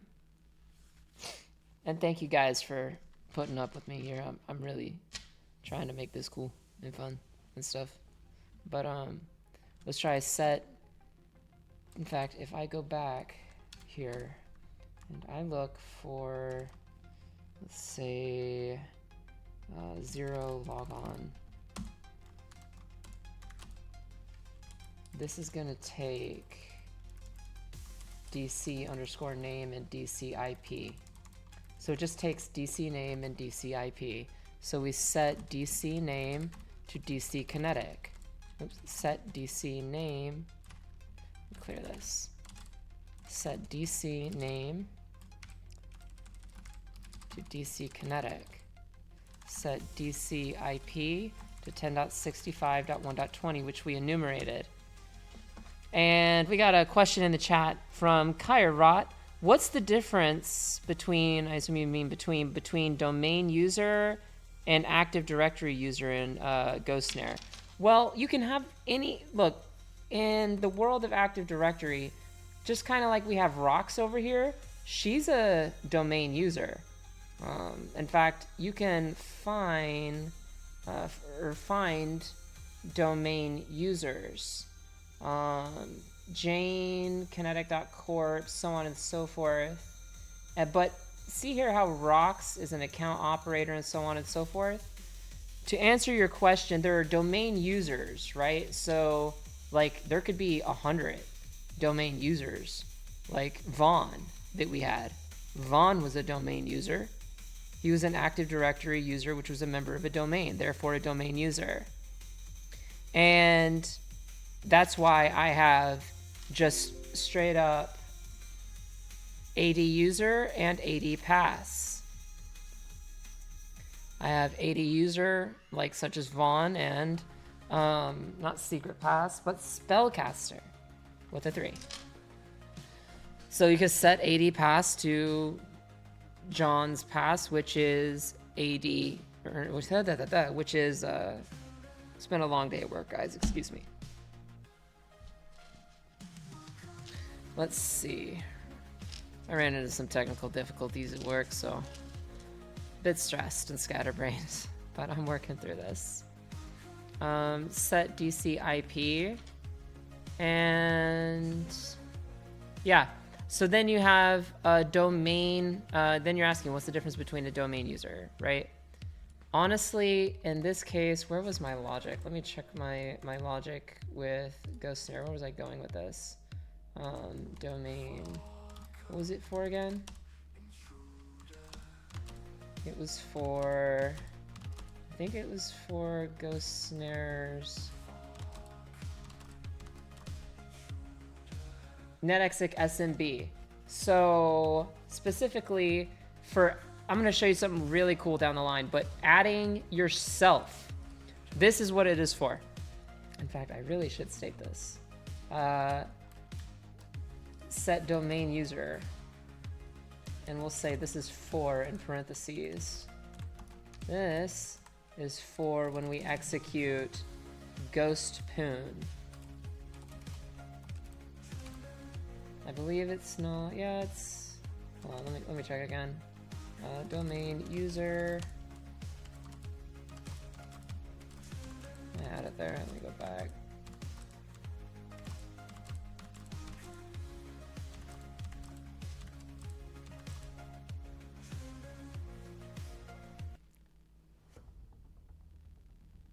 So, -u, domain user.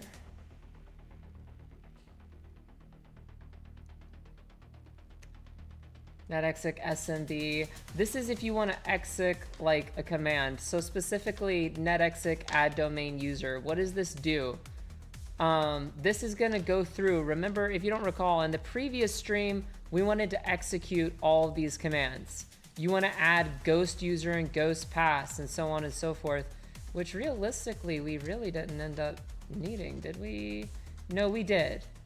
Because once we get, okay, domain admin, like Jane. So this domain, this is basically for the domain administrator and the domain pass. I guess that's what I should specify. This is for when you've enumerated. I'll show you. This is for the enumeration. This is the actual, I'll put the actual domain admin, or enumerated, the actual enumerated domain admin. And this is the actual enumerated domain password, which can also be a hash, password or hash. So I have it acceptable as a password or a hash.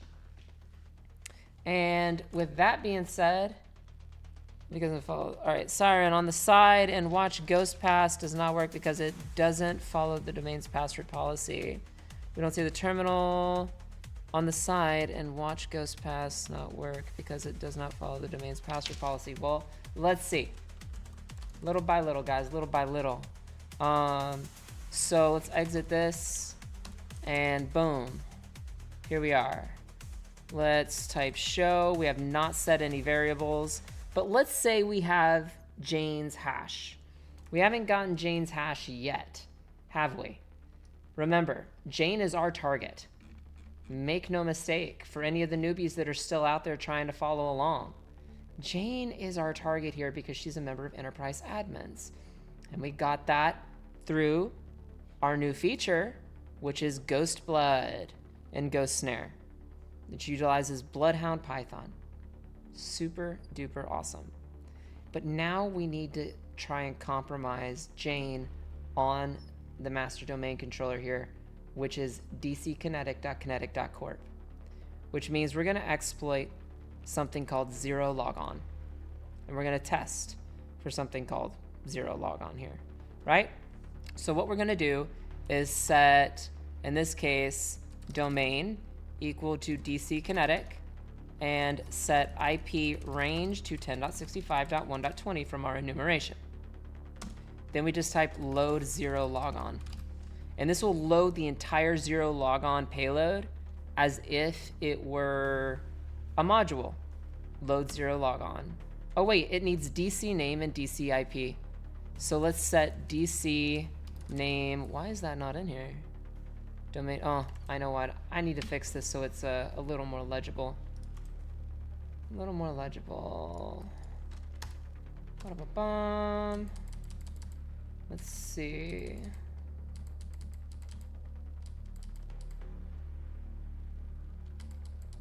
We have domain controller name.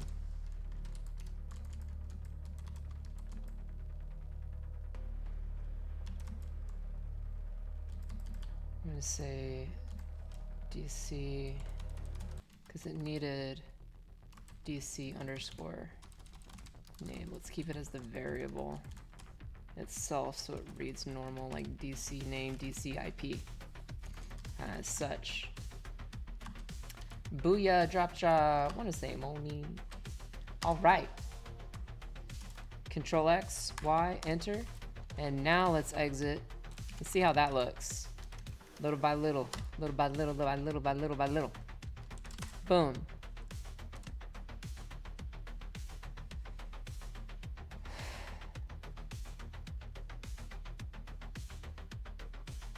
Let's set DC name to DC kinetic. Set DC IP now to 10.65.1.20. And then we're gonna go ahead and just type load 0 logon. All right, so yeah, this may take a little while. This process is a little strenuous. The odds are technically 1 in 256 to brick the encryption, but yeah, we're just keeping the commands nice and easy, nice and simple inside of GhostSnare.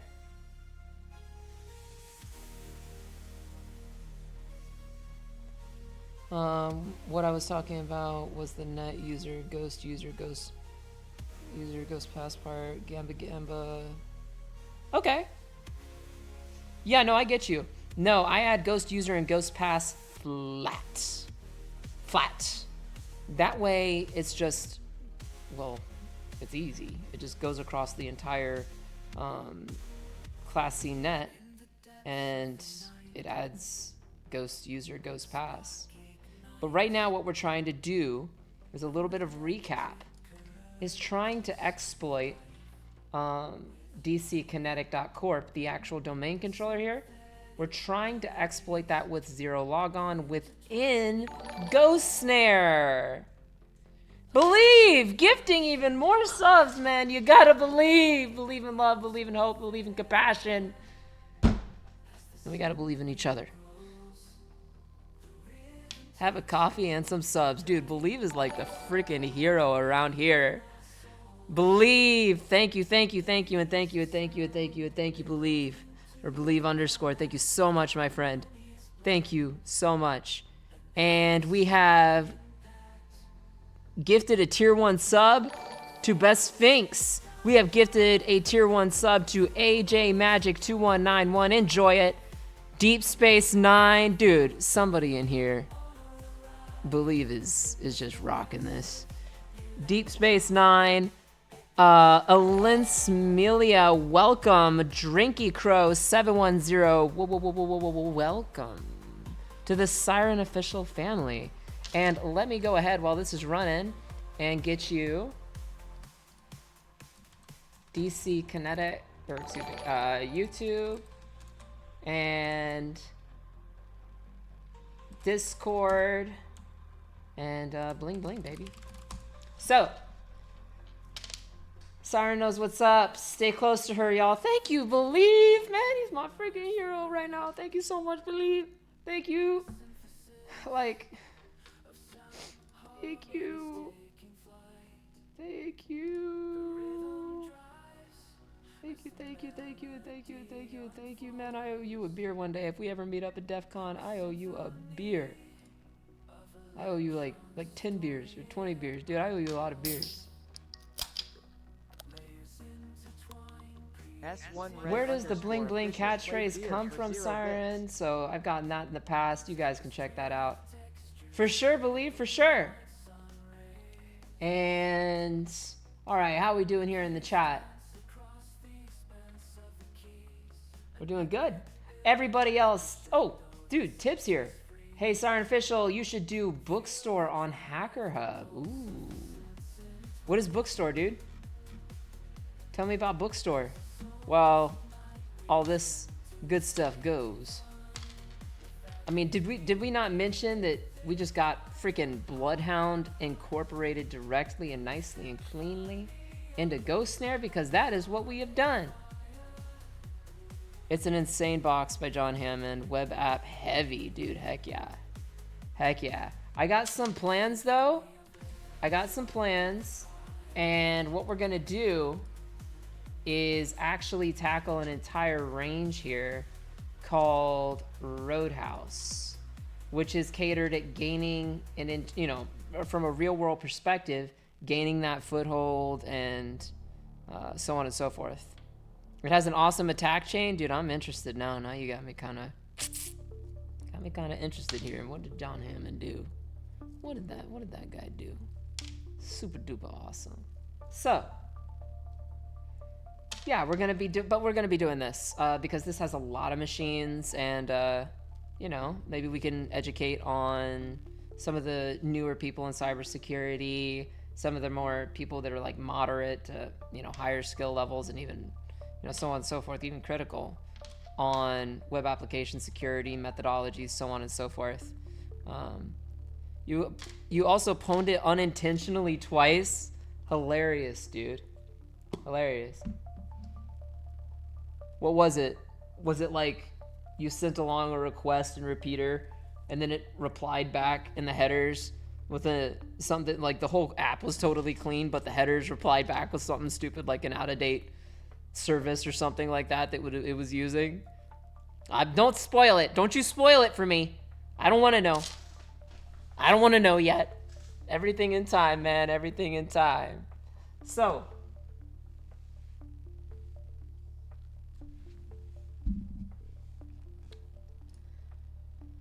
everything in time, man. So it's still going. 435, 436, so on and so forth. It's going on and on and on. This could take a little while. But as a little bit of a recap,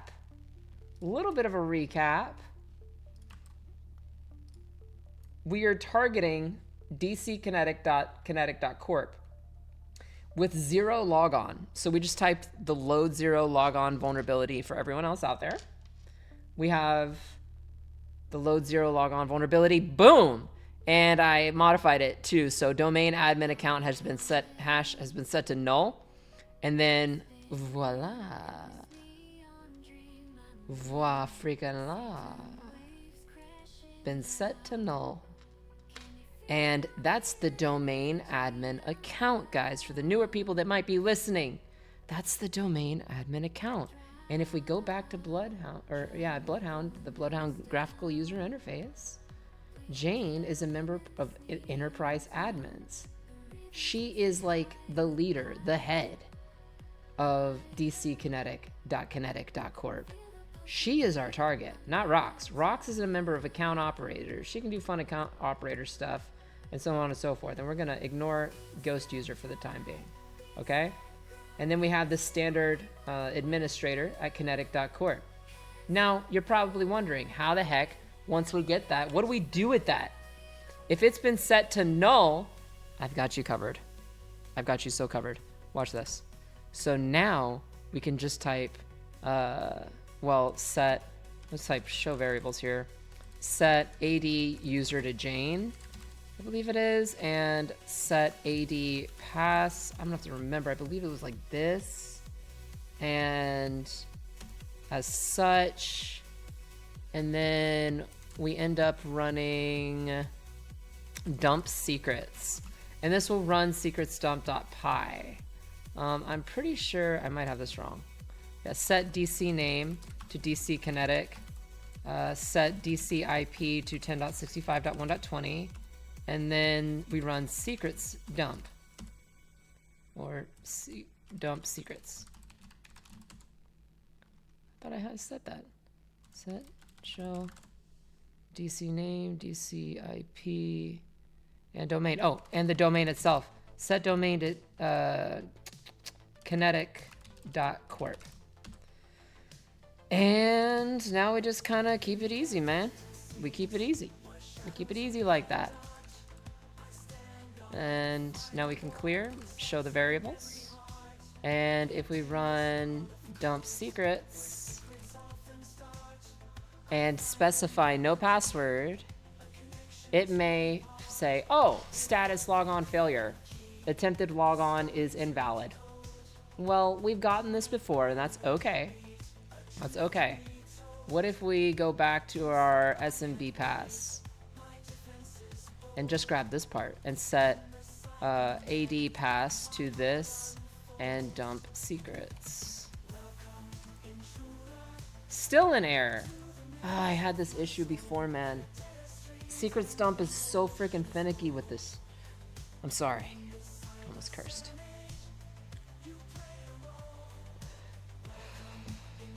Let's take a look here. What did we do? What did we do? Let's go back to our notation.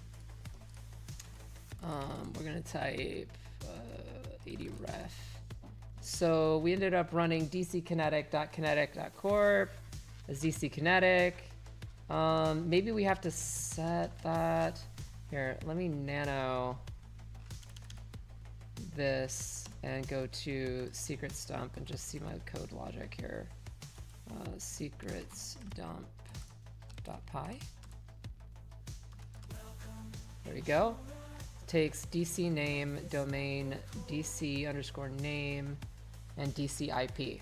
That's really maybe all it needs. It maybe didn't need the username and password.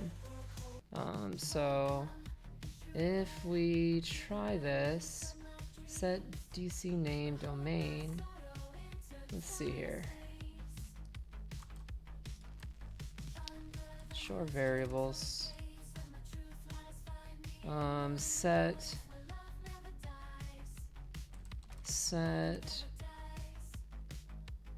AD use.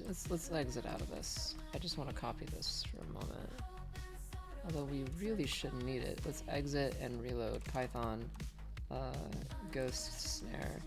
And all we need in order for it to work is the DC name. So we set --DC -name to DC kinetic, and then we set the domain, which is --domain or --domain as kinetic.corp, and then I believe it takes DC IP, so --DC IP, which is 10.65.1.20. And here we go. Let's now type show. Our variables are set. Dump secrets. Oh my god, it's giving me this again. Gotta keep believing. Don't stop believing.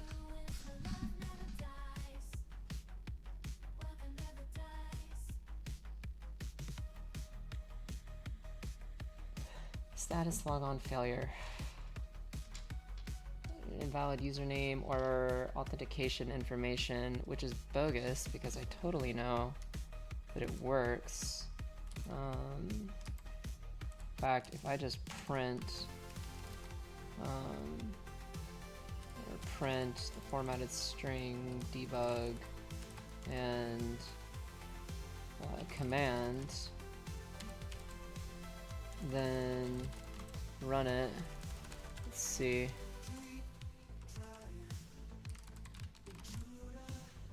So this is the command. It's running Python 3 secretstump.py dckinetic.corp /dckinetic $$ at 10.65.1.20. How does that add up with what we have? What we've known in the past to work. Maybe it's a backslash or something. I'm not sure. Tiberius says the first time we figured out the console key on Flask and they patched out the second way, I just did on stream, and I think John is gonna patch it too. Nice. Cool stuff, dude. Cool stuff. Now let's see here. If I just do this, will it even work? Like just output the command raw? Let's try it. Oh my gosh, it keeps doing this. And I do not know why. This is the worst part that I always run into with secret stump, because I know this should work. dckinetic.kinetic.corp /dckinetic, like 100%. This should work. It may be that, honestly, it's been revoked, or not revoked, but it may be that it's been reset because the network reset. I am not sure here, but that is the command, and it is actually running correctly.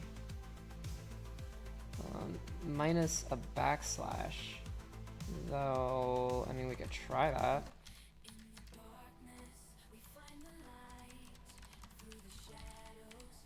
It's like, I knew this worked. It worked before, and I still don't understand to this day why it doesn't. I really don't.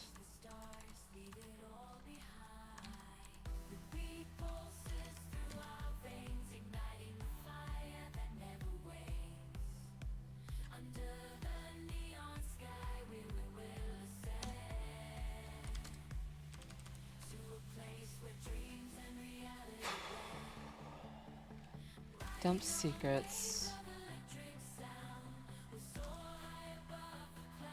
We get this error constantly. Honestly, I don't know why this isn't working, but in all truth, we've reset it successfully. The only thing I can think of is this. I think it could be that my zero logon module is not working properly. That was what it was before. And if that's the case, then I have to remove it and rework it. It may not be secret stump. Honestly, let me go into MSF console. I bet you a dime and a dollar that this is what it is. And I need to find a way for zero logon to like actually work. Like the one in MSF works. I just don't know why there's not a better freaking version. Let's see, zero logon Python POC GitHub. Like someone had to have converted it like perfectly from there. I just don't understand. I do not understand. Only works on Python 3.6 and newer. It's fine. What's the most recent though?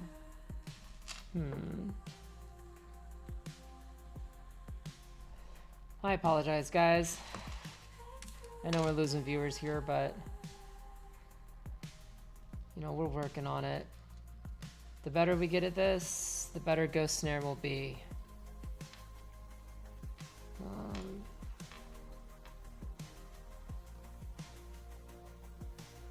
This looks the same. That's running it in Docker. Honest to goodness, let's give it a go. Let's just give it a go. Because I think there's definitely, I'm gonna back it up. Put CD to modules. Let's do this in our dev window here. I'm gonna CD to modules. And CD here. And instead of that, let's mvcv this to dash backup. And we're gonna get clone this version of it instead and just see if it works. I want to see how it outputs. I want to see how it works. This version of the CVE Python zero logon tester .py DC kinetic 10.65.1.20 performing authentication attempts. This is like the same exact one.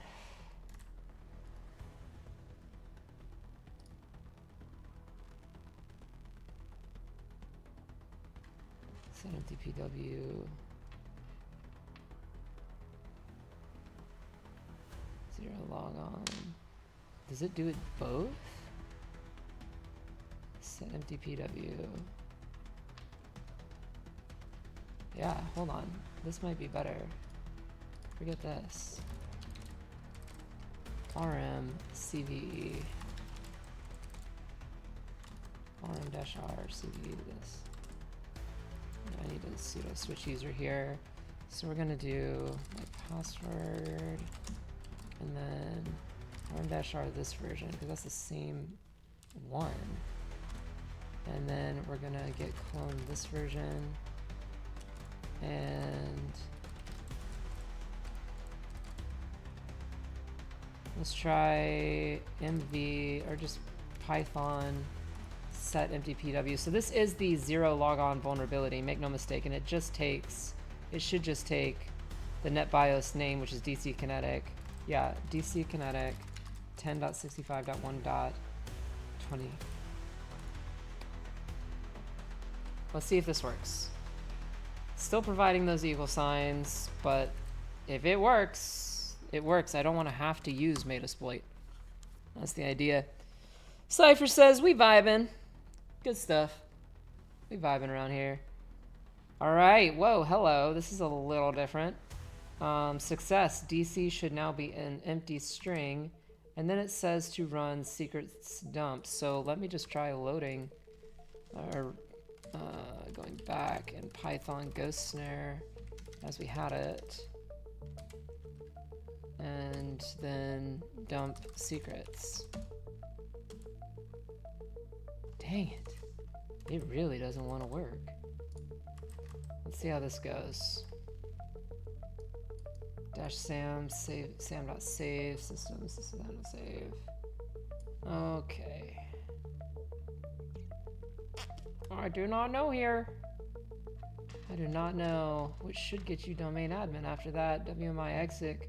Yeah, we can do the target DC with the credential from the secret stump. Yeah. So, okay, it wants us to do this format.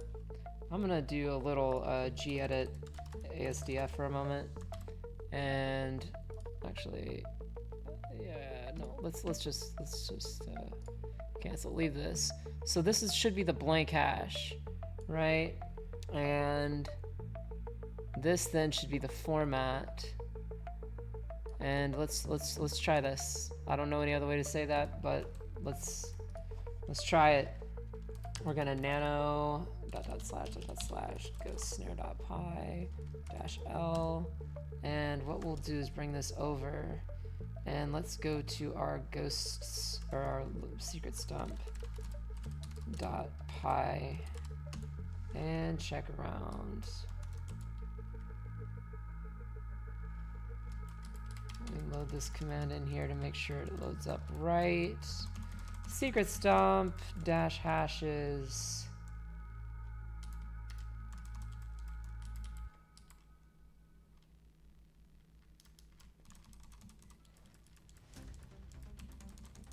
Secret stump -hashes. Alright. That is correct. Domain. And then dot. It's saying domain. So let's have it as this. Domain. And then /.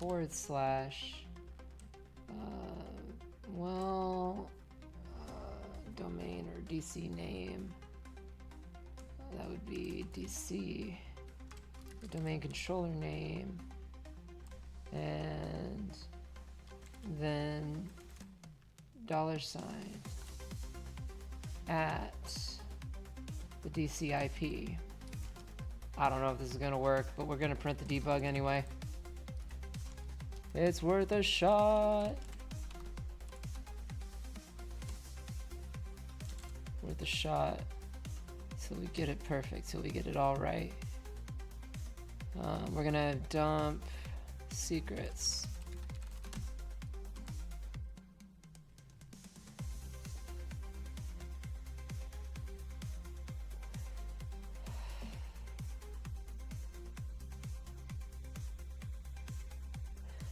Wait a second, dude. Did that just work? Hold on, it's taking longer. Oh my god! It worked! Yes! Yes! It worked, dude. Can I get a freaking bling bling on that?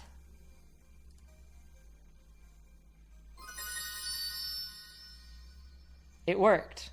S1REN _official played It works so good. It works so good. So this is good. This is good. All we have to do now is actually modify our 0 logon here a little bit, however we want. Nano set empty password. And actually, no. Let's nano this and go to where we have 0logon.py. And this will instead load,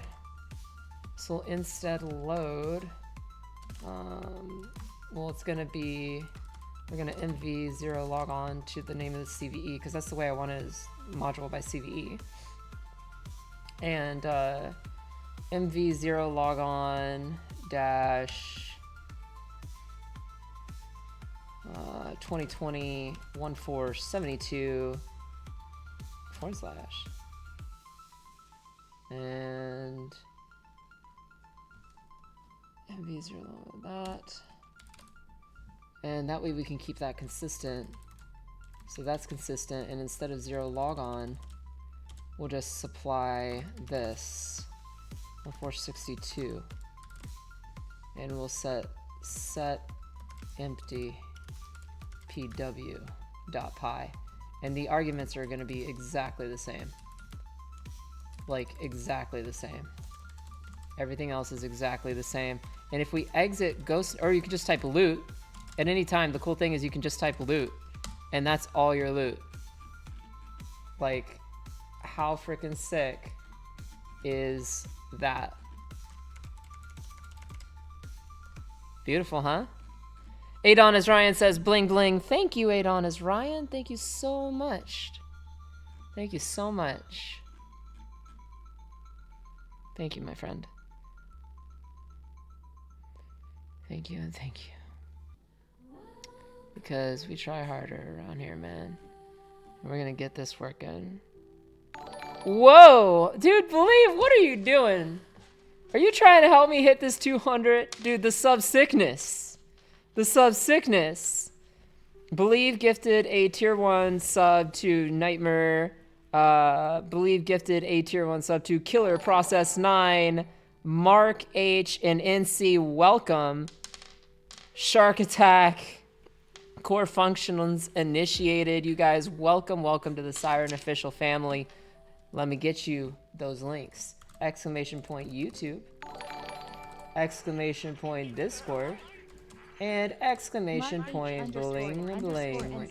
In case you were wondering where that came from, make sure you guys get yourself in the Siren official Discord. Join up, family. Set your roles. Set your roles. Where are you on the skill rank? That way I can look at it and be like, oh, hey, you know, I have so many people of this role. I can just click on roles and be like, okay, I have 5 critical. I have, you know, 15 or so-and-so that are, you know, of high critical, 51, 33, blah, blah, blah, blah, blah, blah. And so on and so forth. So, and let's take a look-see.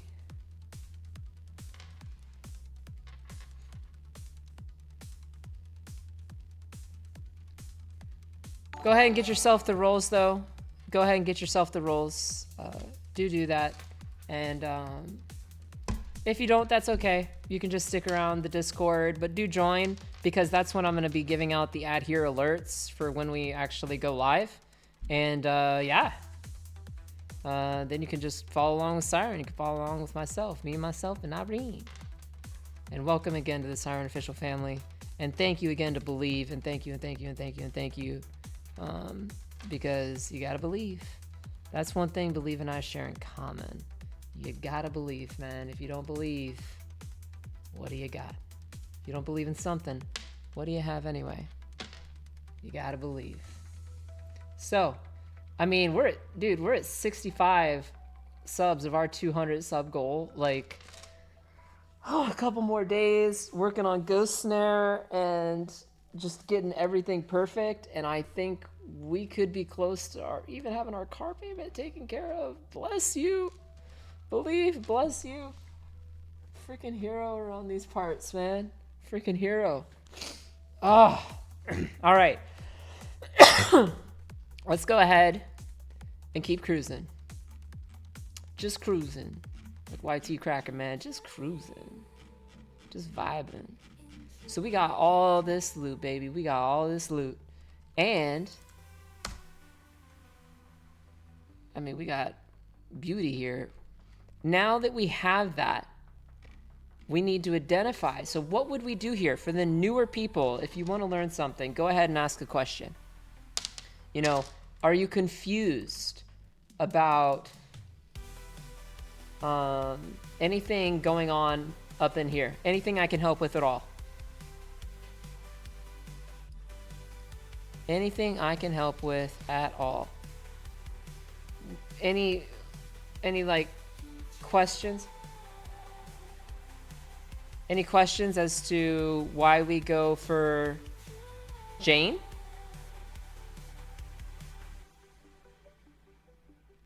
If you have any questions as to why we go for Jane, please let me know. Hey, what's up, TX Haka? TX Haka? Welcome to the SIREN official family. And so on and so forth.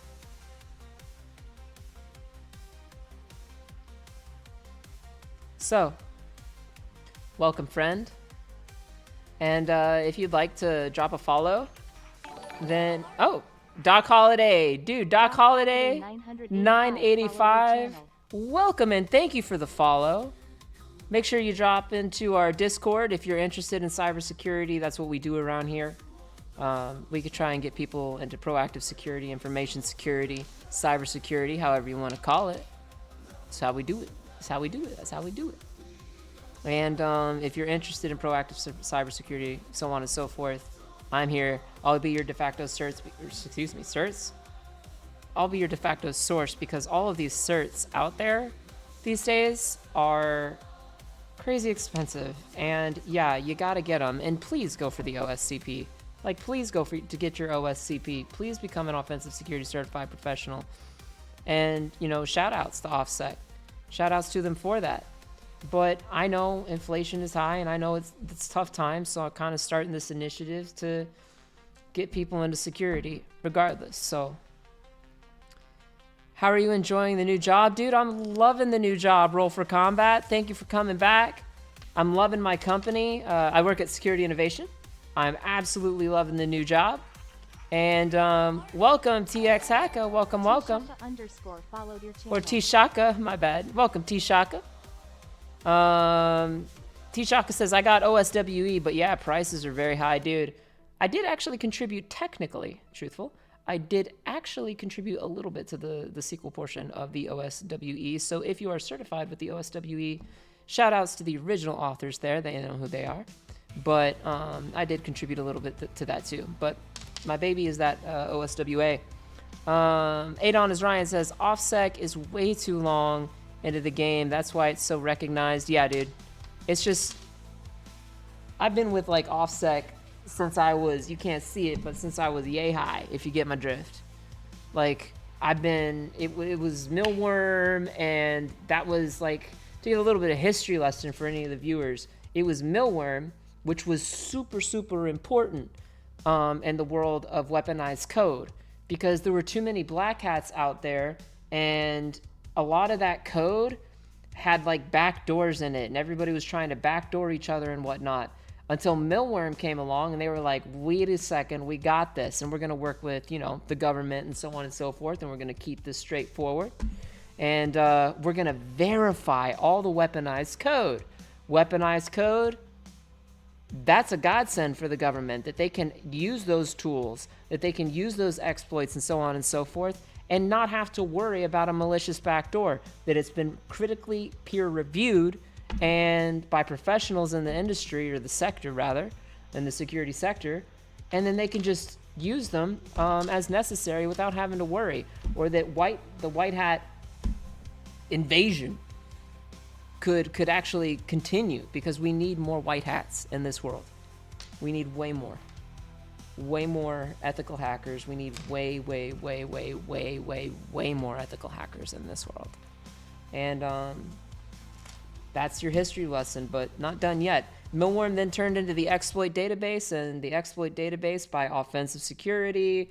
OffSec released the OSCP back in like the early 2000s or something. I don't remember exactly, but they did, and it blew up. And dude, he's so right. The reason the OSCP is so like profound in terms of its capability and what it can do is because it teaches you like kind of from all angles. So Discord link isn't working? Are you kidding me? Then let me fix that for you, my friend. Let me fix that for you. Let me fix that for you right now. Let me FTFY or fix that for you. I'm gonna create a new. Let's do. Oreo Byte says all angels, cloud, phone, other important stuff. Oh yeah, oh yeah, oh yeah, and oh yeah. All right, let's do create invite.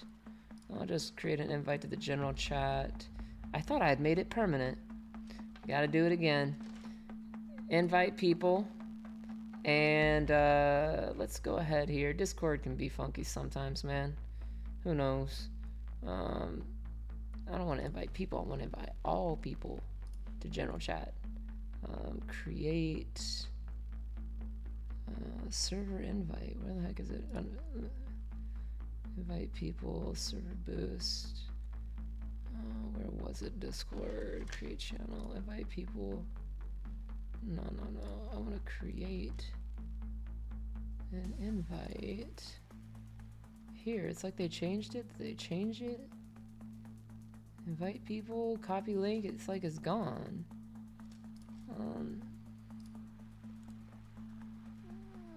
Create text channel. That's our official. Use this link if you still need one. Let me check it. Go for combat. Let me check it.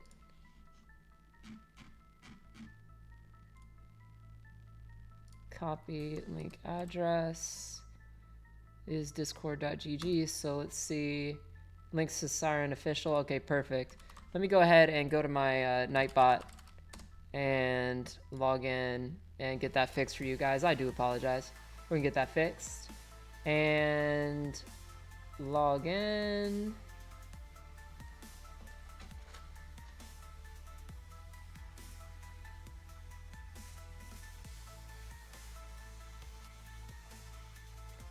So let me see, log in with Twitch here and authorize. Let's get logged in. There we go. And then I should go to commands and custom and then exclamation point Discord. Let's change that up there. Submit that, and that is saved. Additionally, let me change that on the channel. Under my about section, about, here it is. All right, Discord, edit panels, and bada boom, bada bing, submit. There we go, and refresh.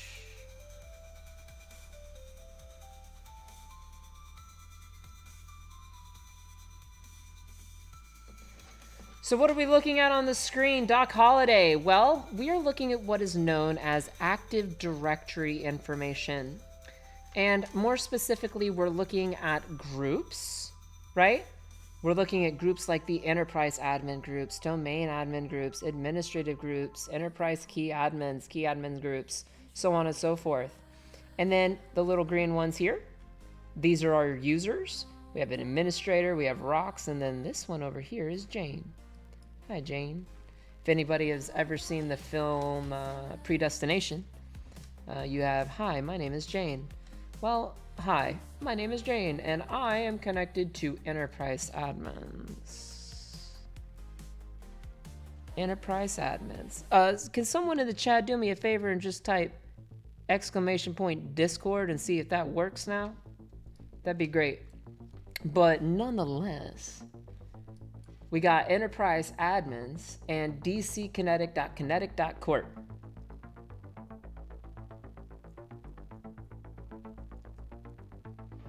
There you go. All right, perfect. And that link works.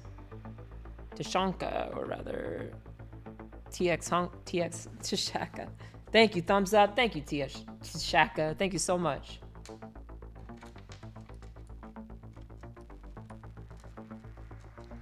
And let's see, DC Kinetic. So anyway, ignore ghost user with our autopones of the internal network.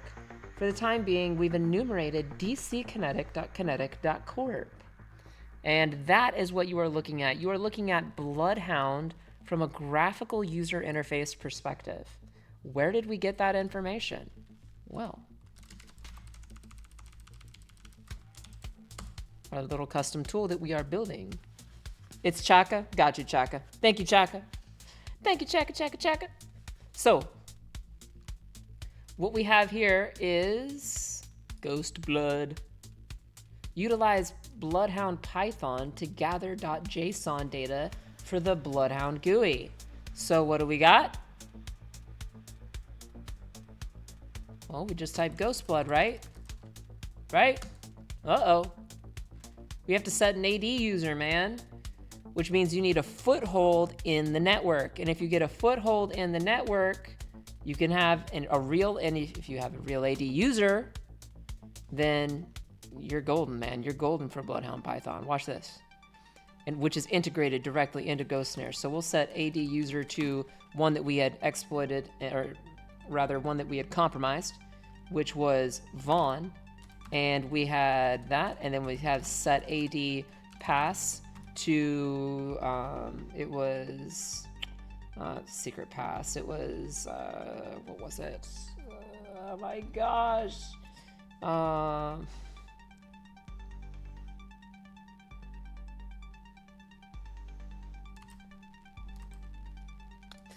It was set to, let me check my reference. It was set to,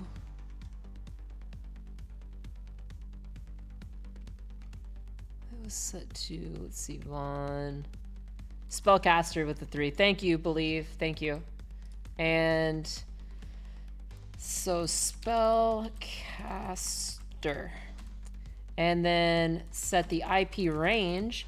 And up here, you can see IP range. This sets the target IP range in case you're in a Class C engagement, or a single IP address. Well, we set our single IP address to that of our domain controller, which is 10.65.1.20.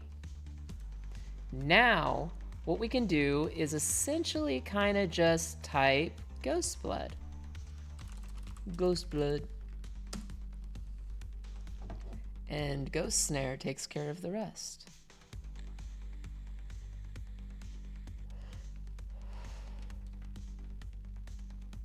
We might need to do a pip install requirements just in case. I don't know. Once this is all done, may toss it up on a GitHub, or honestly may just toss it up in the Discord server so you guys can just go to it and download it as a zip file or whatever. I try to avoid putting stuff like this on public domain, just for the time being, at least until it's complete or whatever. I'm kind of private and dorky like that. You know, it reminds me of that song, never let no one know how much code you hold, because you know the 0-day heap will spray and clear the way when it does. So, Bloodhound data collection completed successfully. What does that mean? It means we can exit GhostSnare, and we have all of this JSON data. We have a little too much now. We have double it. But the point is, we then uploaded it into here through the upload data function by selecting all of it and hitting open. And then we go over to database info, and well, it's pretty much good to go. You can also just hit the return key inside. That's all it is. Just hit the return key with a blank statement. And yeah. What is another thing you can type? Well, if you find one that you know, like let's say kinetic.corp. AKA 600 followed your channel. Or you can even just go to analyses from this point, AKA just follow the channel, AKA 600. Welcome to the S1REN official family. And thank you for the follow, my friends. Thank you very much.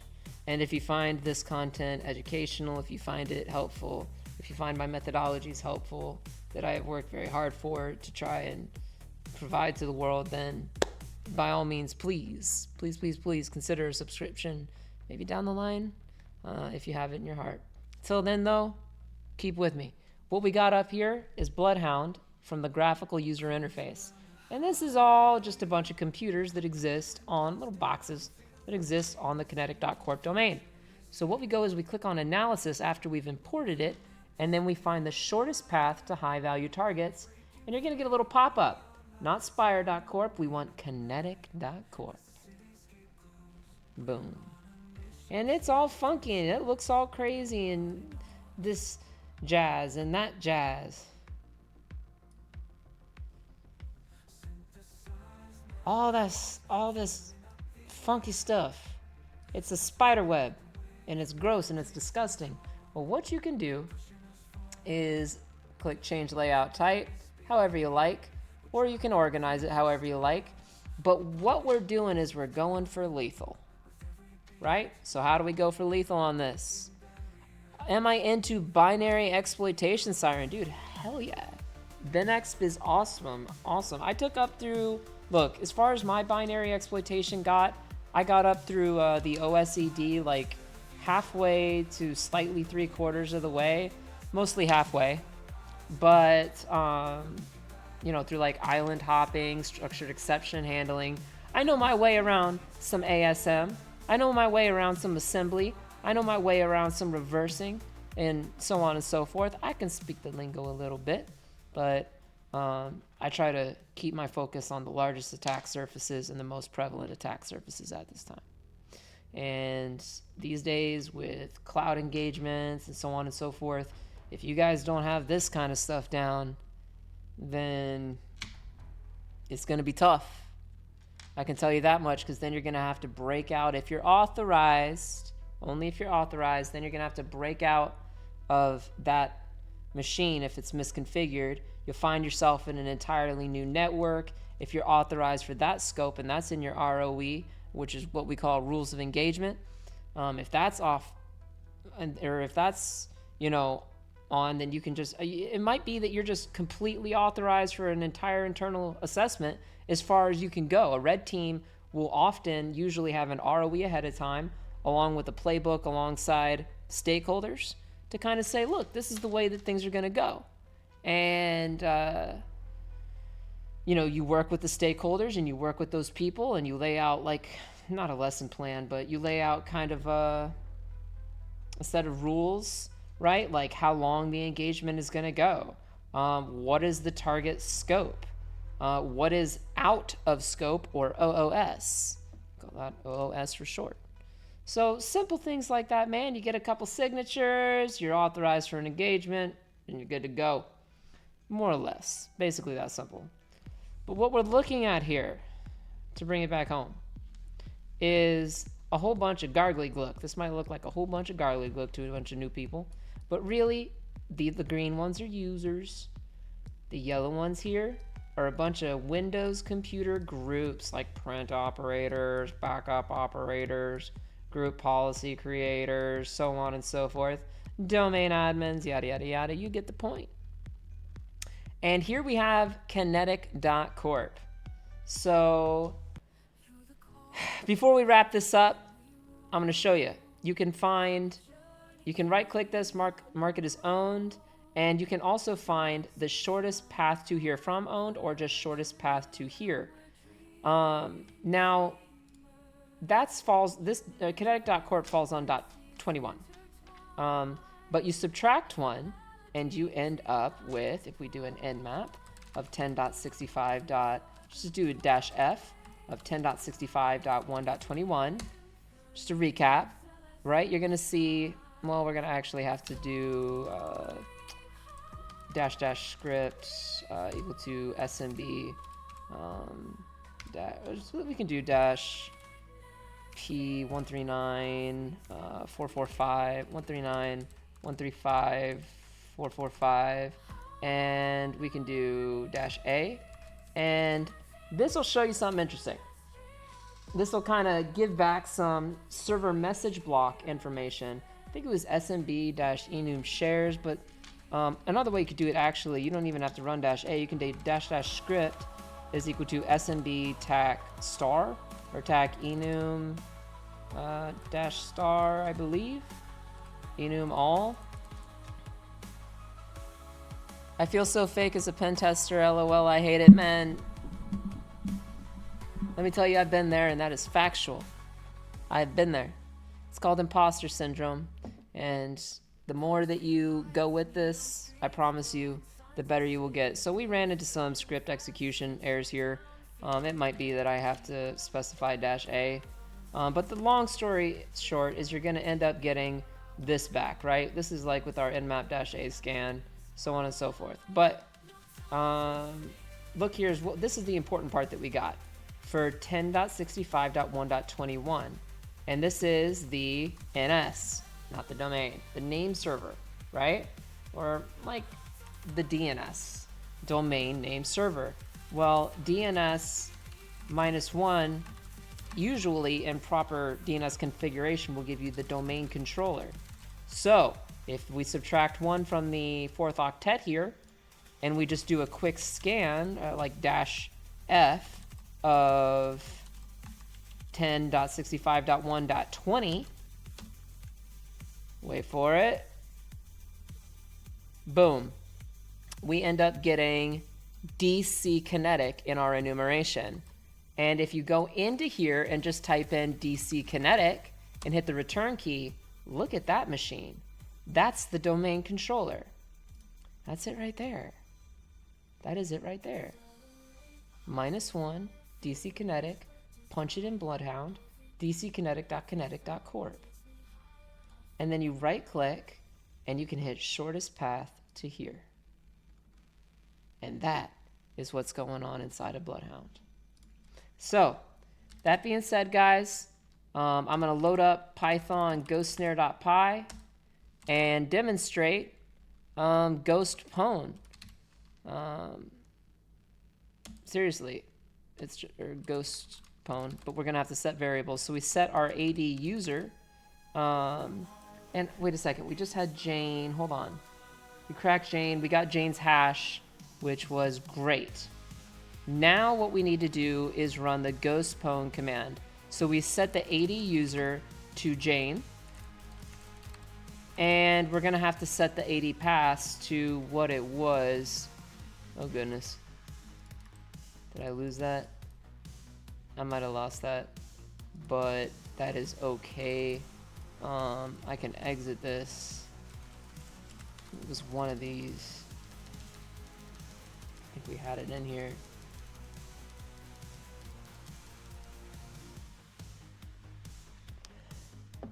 Try this.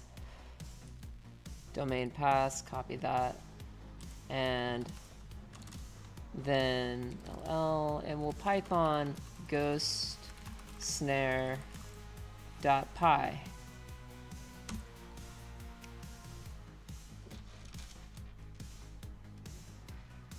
Everybody's looking for love, man. I guess I love my terminal, and you know, it's a little lonely around here. It's a little lonely, and y'all are my family, so thank you very much. But nonetheless, we've got that in there, so we just type show.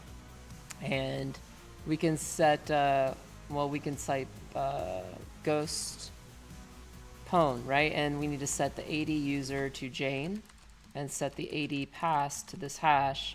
And ghost pwn should go through and add the user ghost pass across the entire domain.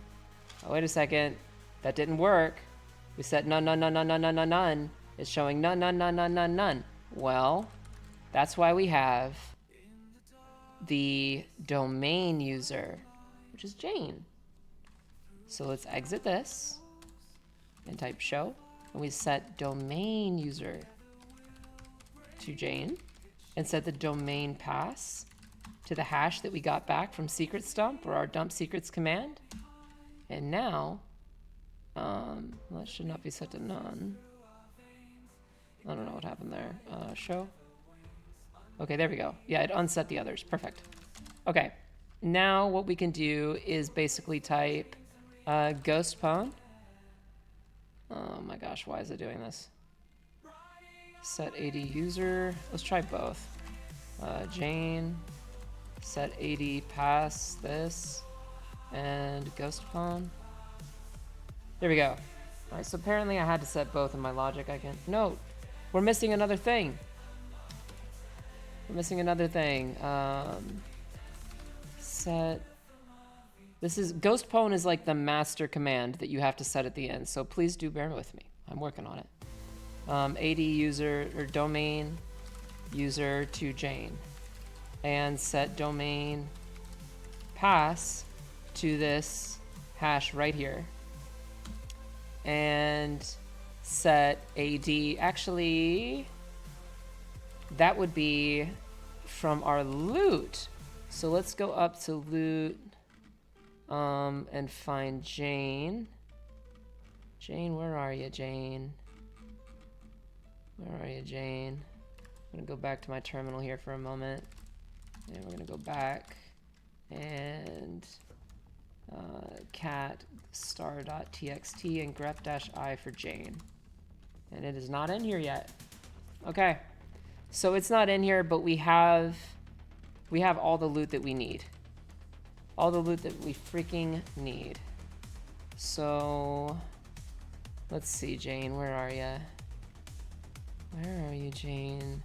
I've got your hash. There you are. Yeah, I think that was the right hash. That was the right hash. Okay.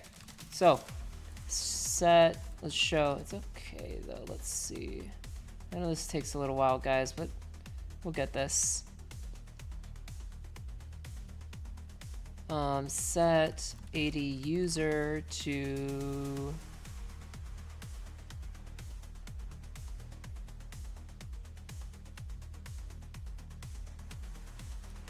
and let's set AD user to Jane as well. Set AD pass to this as well. Set the domain to DC. Let's just load it. Let's lock and load it with everything. DC kinetic, and then set IP range to 10.65.1.15 through 255, because ghostpwn is going to take a range. A range. Set the DC IP to 10.65.1.20. Set the DC name to DC kinetic. And, excuse me, I have to set the domain to kinetic.corp. And hi, I'm from Mongolia. I like your Fallout Matrix terminal. Dude, thank you. It's got a little bit of a Fallout Matrix vibe. Heck yeah, Fallout was awesome, dude. Fallout was an awesome video game. For sure.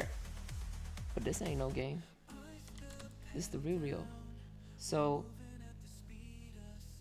thank you very much, though, for the compliment. It's actually awesome. And shout outs to Al-Hazred. Al-Hazred kind of tipped me off to this whole cool retro term, if you'd like it, by the way. But now if we type ghostpwn, this should, in theory, work.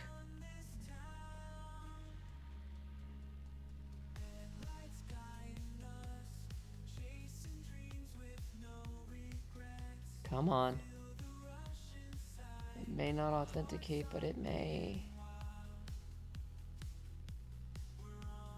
Okay, that went. Hold on, that executed. It's working. So it's adding ghost user. If you do not know what you are witnessing right now, we just typed ghostpwn. And, I mean, guys, if you have any, like, not syntactual, but any, like, elegant ideas for how to make this look better, or, like we have AD user, AD pass, or anything like that down the line, then what we'll do is we'll just correct it. We're going to make this the best damn tool that there ever damn was for internal assessments. By the time we're done with this, it will have every CVE locked and loaded and ready to roll for internal assessments. And baby, we're only halfway there. To take something from Dr. Disrespect, well, we're barely halfway there. We're kind of halfway there. We'll see how it goes. But the point is, we're making a lot of progress. We're on the up and up and up and up and up. And look what's happening. We're adding a username, ghost user and ghost pass across the entire domain. We're adding local group, and essentially I'm adding here local group administrators, ghost user, add and / domain, local group remote desktop users for ghost user, domain admins, hello, for ghost user / add, enterprise admins.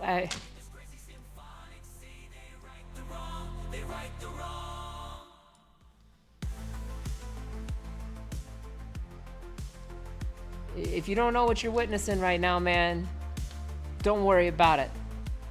We can review and review and review and review and make this tool better and better and better and better as we go. I can go live tomorrow. In fact, I think I will. I will go excuse me. Wife? What? I will go live. I have a stutter. I am so sorry. I will go live. I will go live tomorrow. And yeah, dude. It's gonna be awesome. It's gonna be awesome.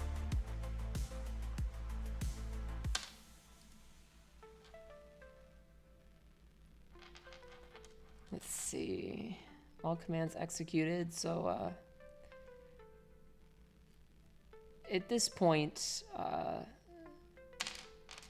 we just set our AD user to ghost user and set our AD pass to ghost pass and type netexec check pwned. And the output will be saved to GhostSnare domain pwned check.txt.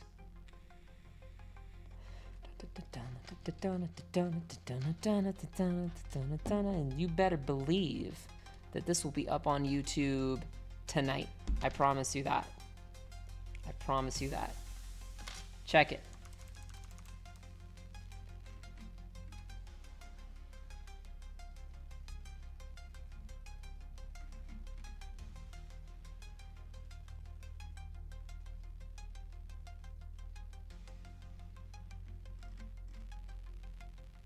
Alright, so the client has provided an incorrect authentication too many times in a row. Did I provide ghost user ghost pass? Un momento, por favore. Let's check this logic here. I'm trying, guys. I'm trying. We're gonna nano ghostsnare.py-l and then netexec check pwned and bring this down for legibility. And there we are, netexec check pwned. Yeah, it takes 80 user, 80 password, which should be, was it ghost user ghost pass? Ghost user with ghost pass /add/domain. And this should, honest to God, this should work. Oh, you know why it might not? Hold on. It might be the client has provided incorrect authentication too many times in a row. But we did get a pass on this, and we did get a pass on that. However, let me go to netexec ref.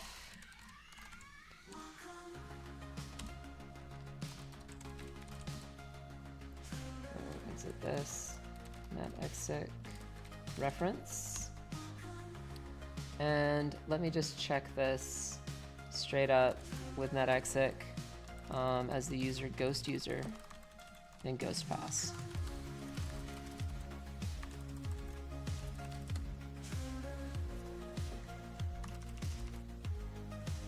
Yeah, they're pwned.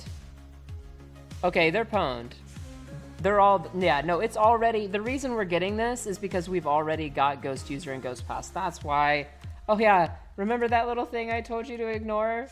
That's because I was testing and we had ghost user already added to everything. So guys, thank you so much for being here. You're all rock stars. Let me go ahead and clean this up so we can leave this in a nice place for tomorrow. And I mean, we'll be rocking it. Rocking this.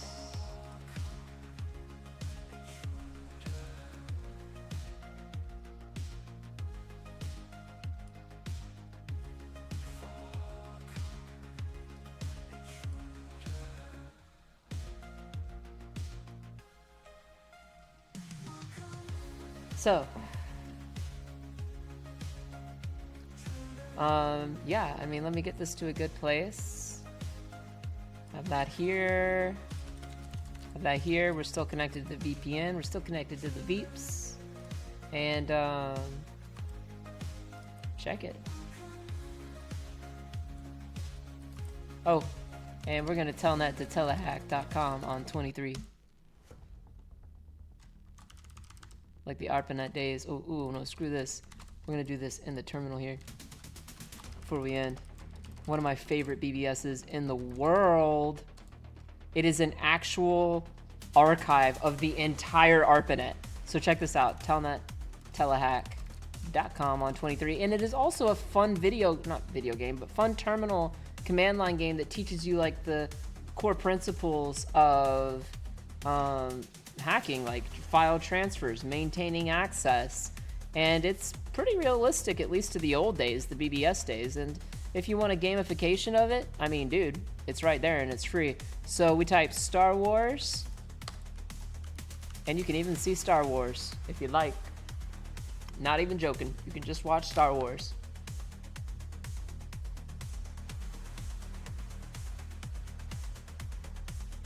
A New Hope. It is a period of civil war. So on and so forth. All right, let's read the chat before we wrap up.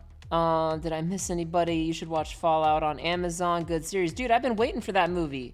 I want to see it. I do. I actually do want to see that. It looks like the first trailer they did, like I was kind of like, eh, but the second one, it looked like they really started to get things down, and I'm like, okay, this looks good. You should watch Fallout on Amazon. Good series. Oh, it's your tool. Don't have a GitHub, man. I don't do GitHub. I'm a little dorky. I'm a little quirky like that. We're going to be working alongside, you know, the community together, and then I'll release it. I'll release it when it is full, when it is accurate, when it is complete, and I'll drop it to any of the followers here, to anybody that committed and contributed to it. I will drop it in the Discord in its own channel. That channel will be locked, and it will contain one zip file called ghostsnare.zip. And I promise you, if you want access to that ghostsnare.zip, then just please stick around. Please continue contributing and, you know, bearing with me when even I, because even I remain humble, even when I stumble and fumble. But we're on a secret mission for GhostSnare, and yeah. And can I exit out of this? There we go. You guys know the drill. Something's happening. Something's overridden my PC. I don't know what's going on, man. This is wild. This is wild.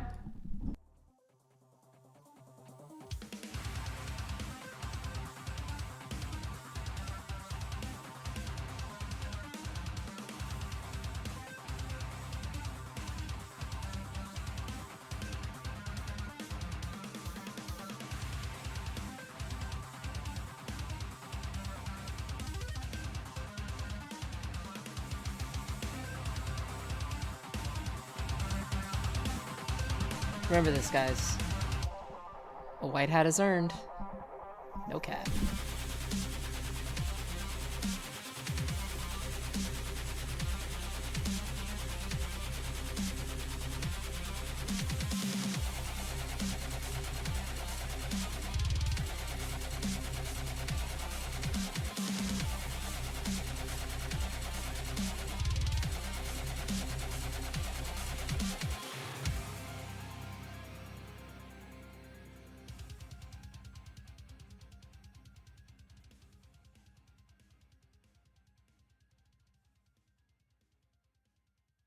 Alright, guys. That was wild. I don't know what just happened there. Whoa. Came hurtling out of the blue. But our systems are back online. And I want to thank you all for being here. And I want to thank you all for kind of hacking and cracking with me. And awesome. Believe absolute superhero around these parts. And we just got a new follower, Hunter Coder. Welcome, Hunter Coder. We are glad to have you to the S1REN official family. Remember, it is !YouTube,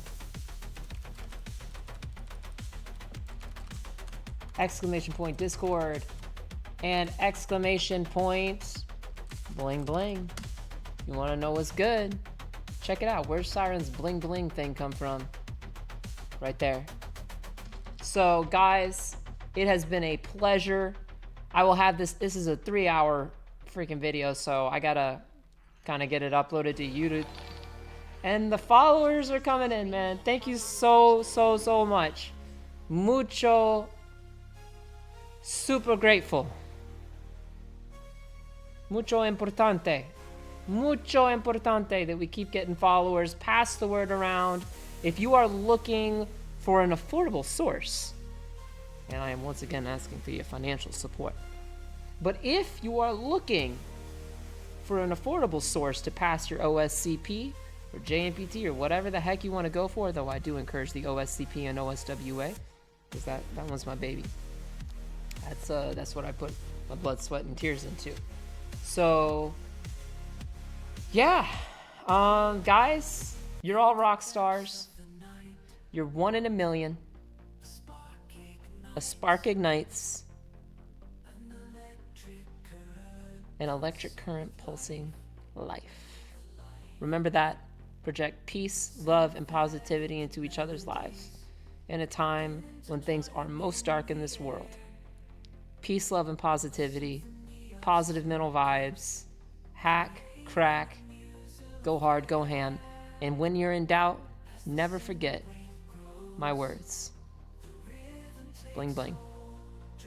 Because to acquire bling bling, you gotta keep trying and trying and trying and trying against the face of all odds, whatever the odds, whatever the time. You gotta push. And I promise you, when you push, you'll get it. You'll get that shell. And through the wires, we come alive. So everybody have a great evening or a good morning to wherever you are. Who knows?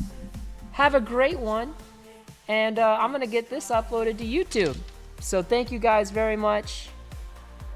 And peace out, boys and girls. Peace out. And anything in between. Peace out.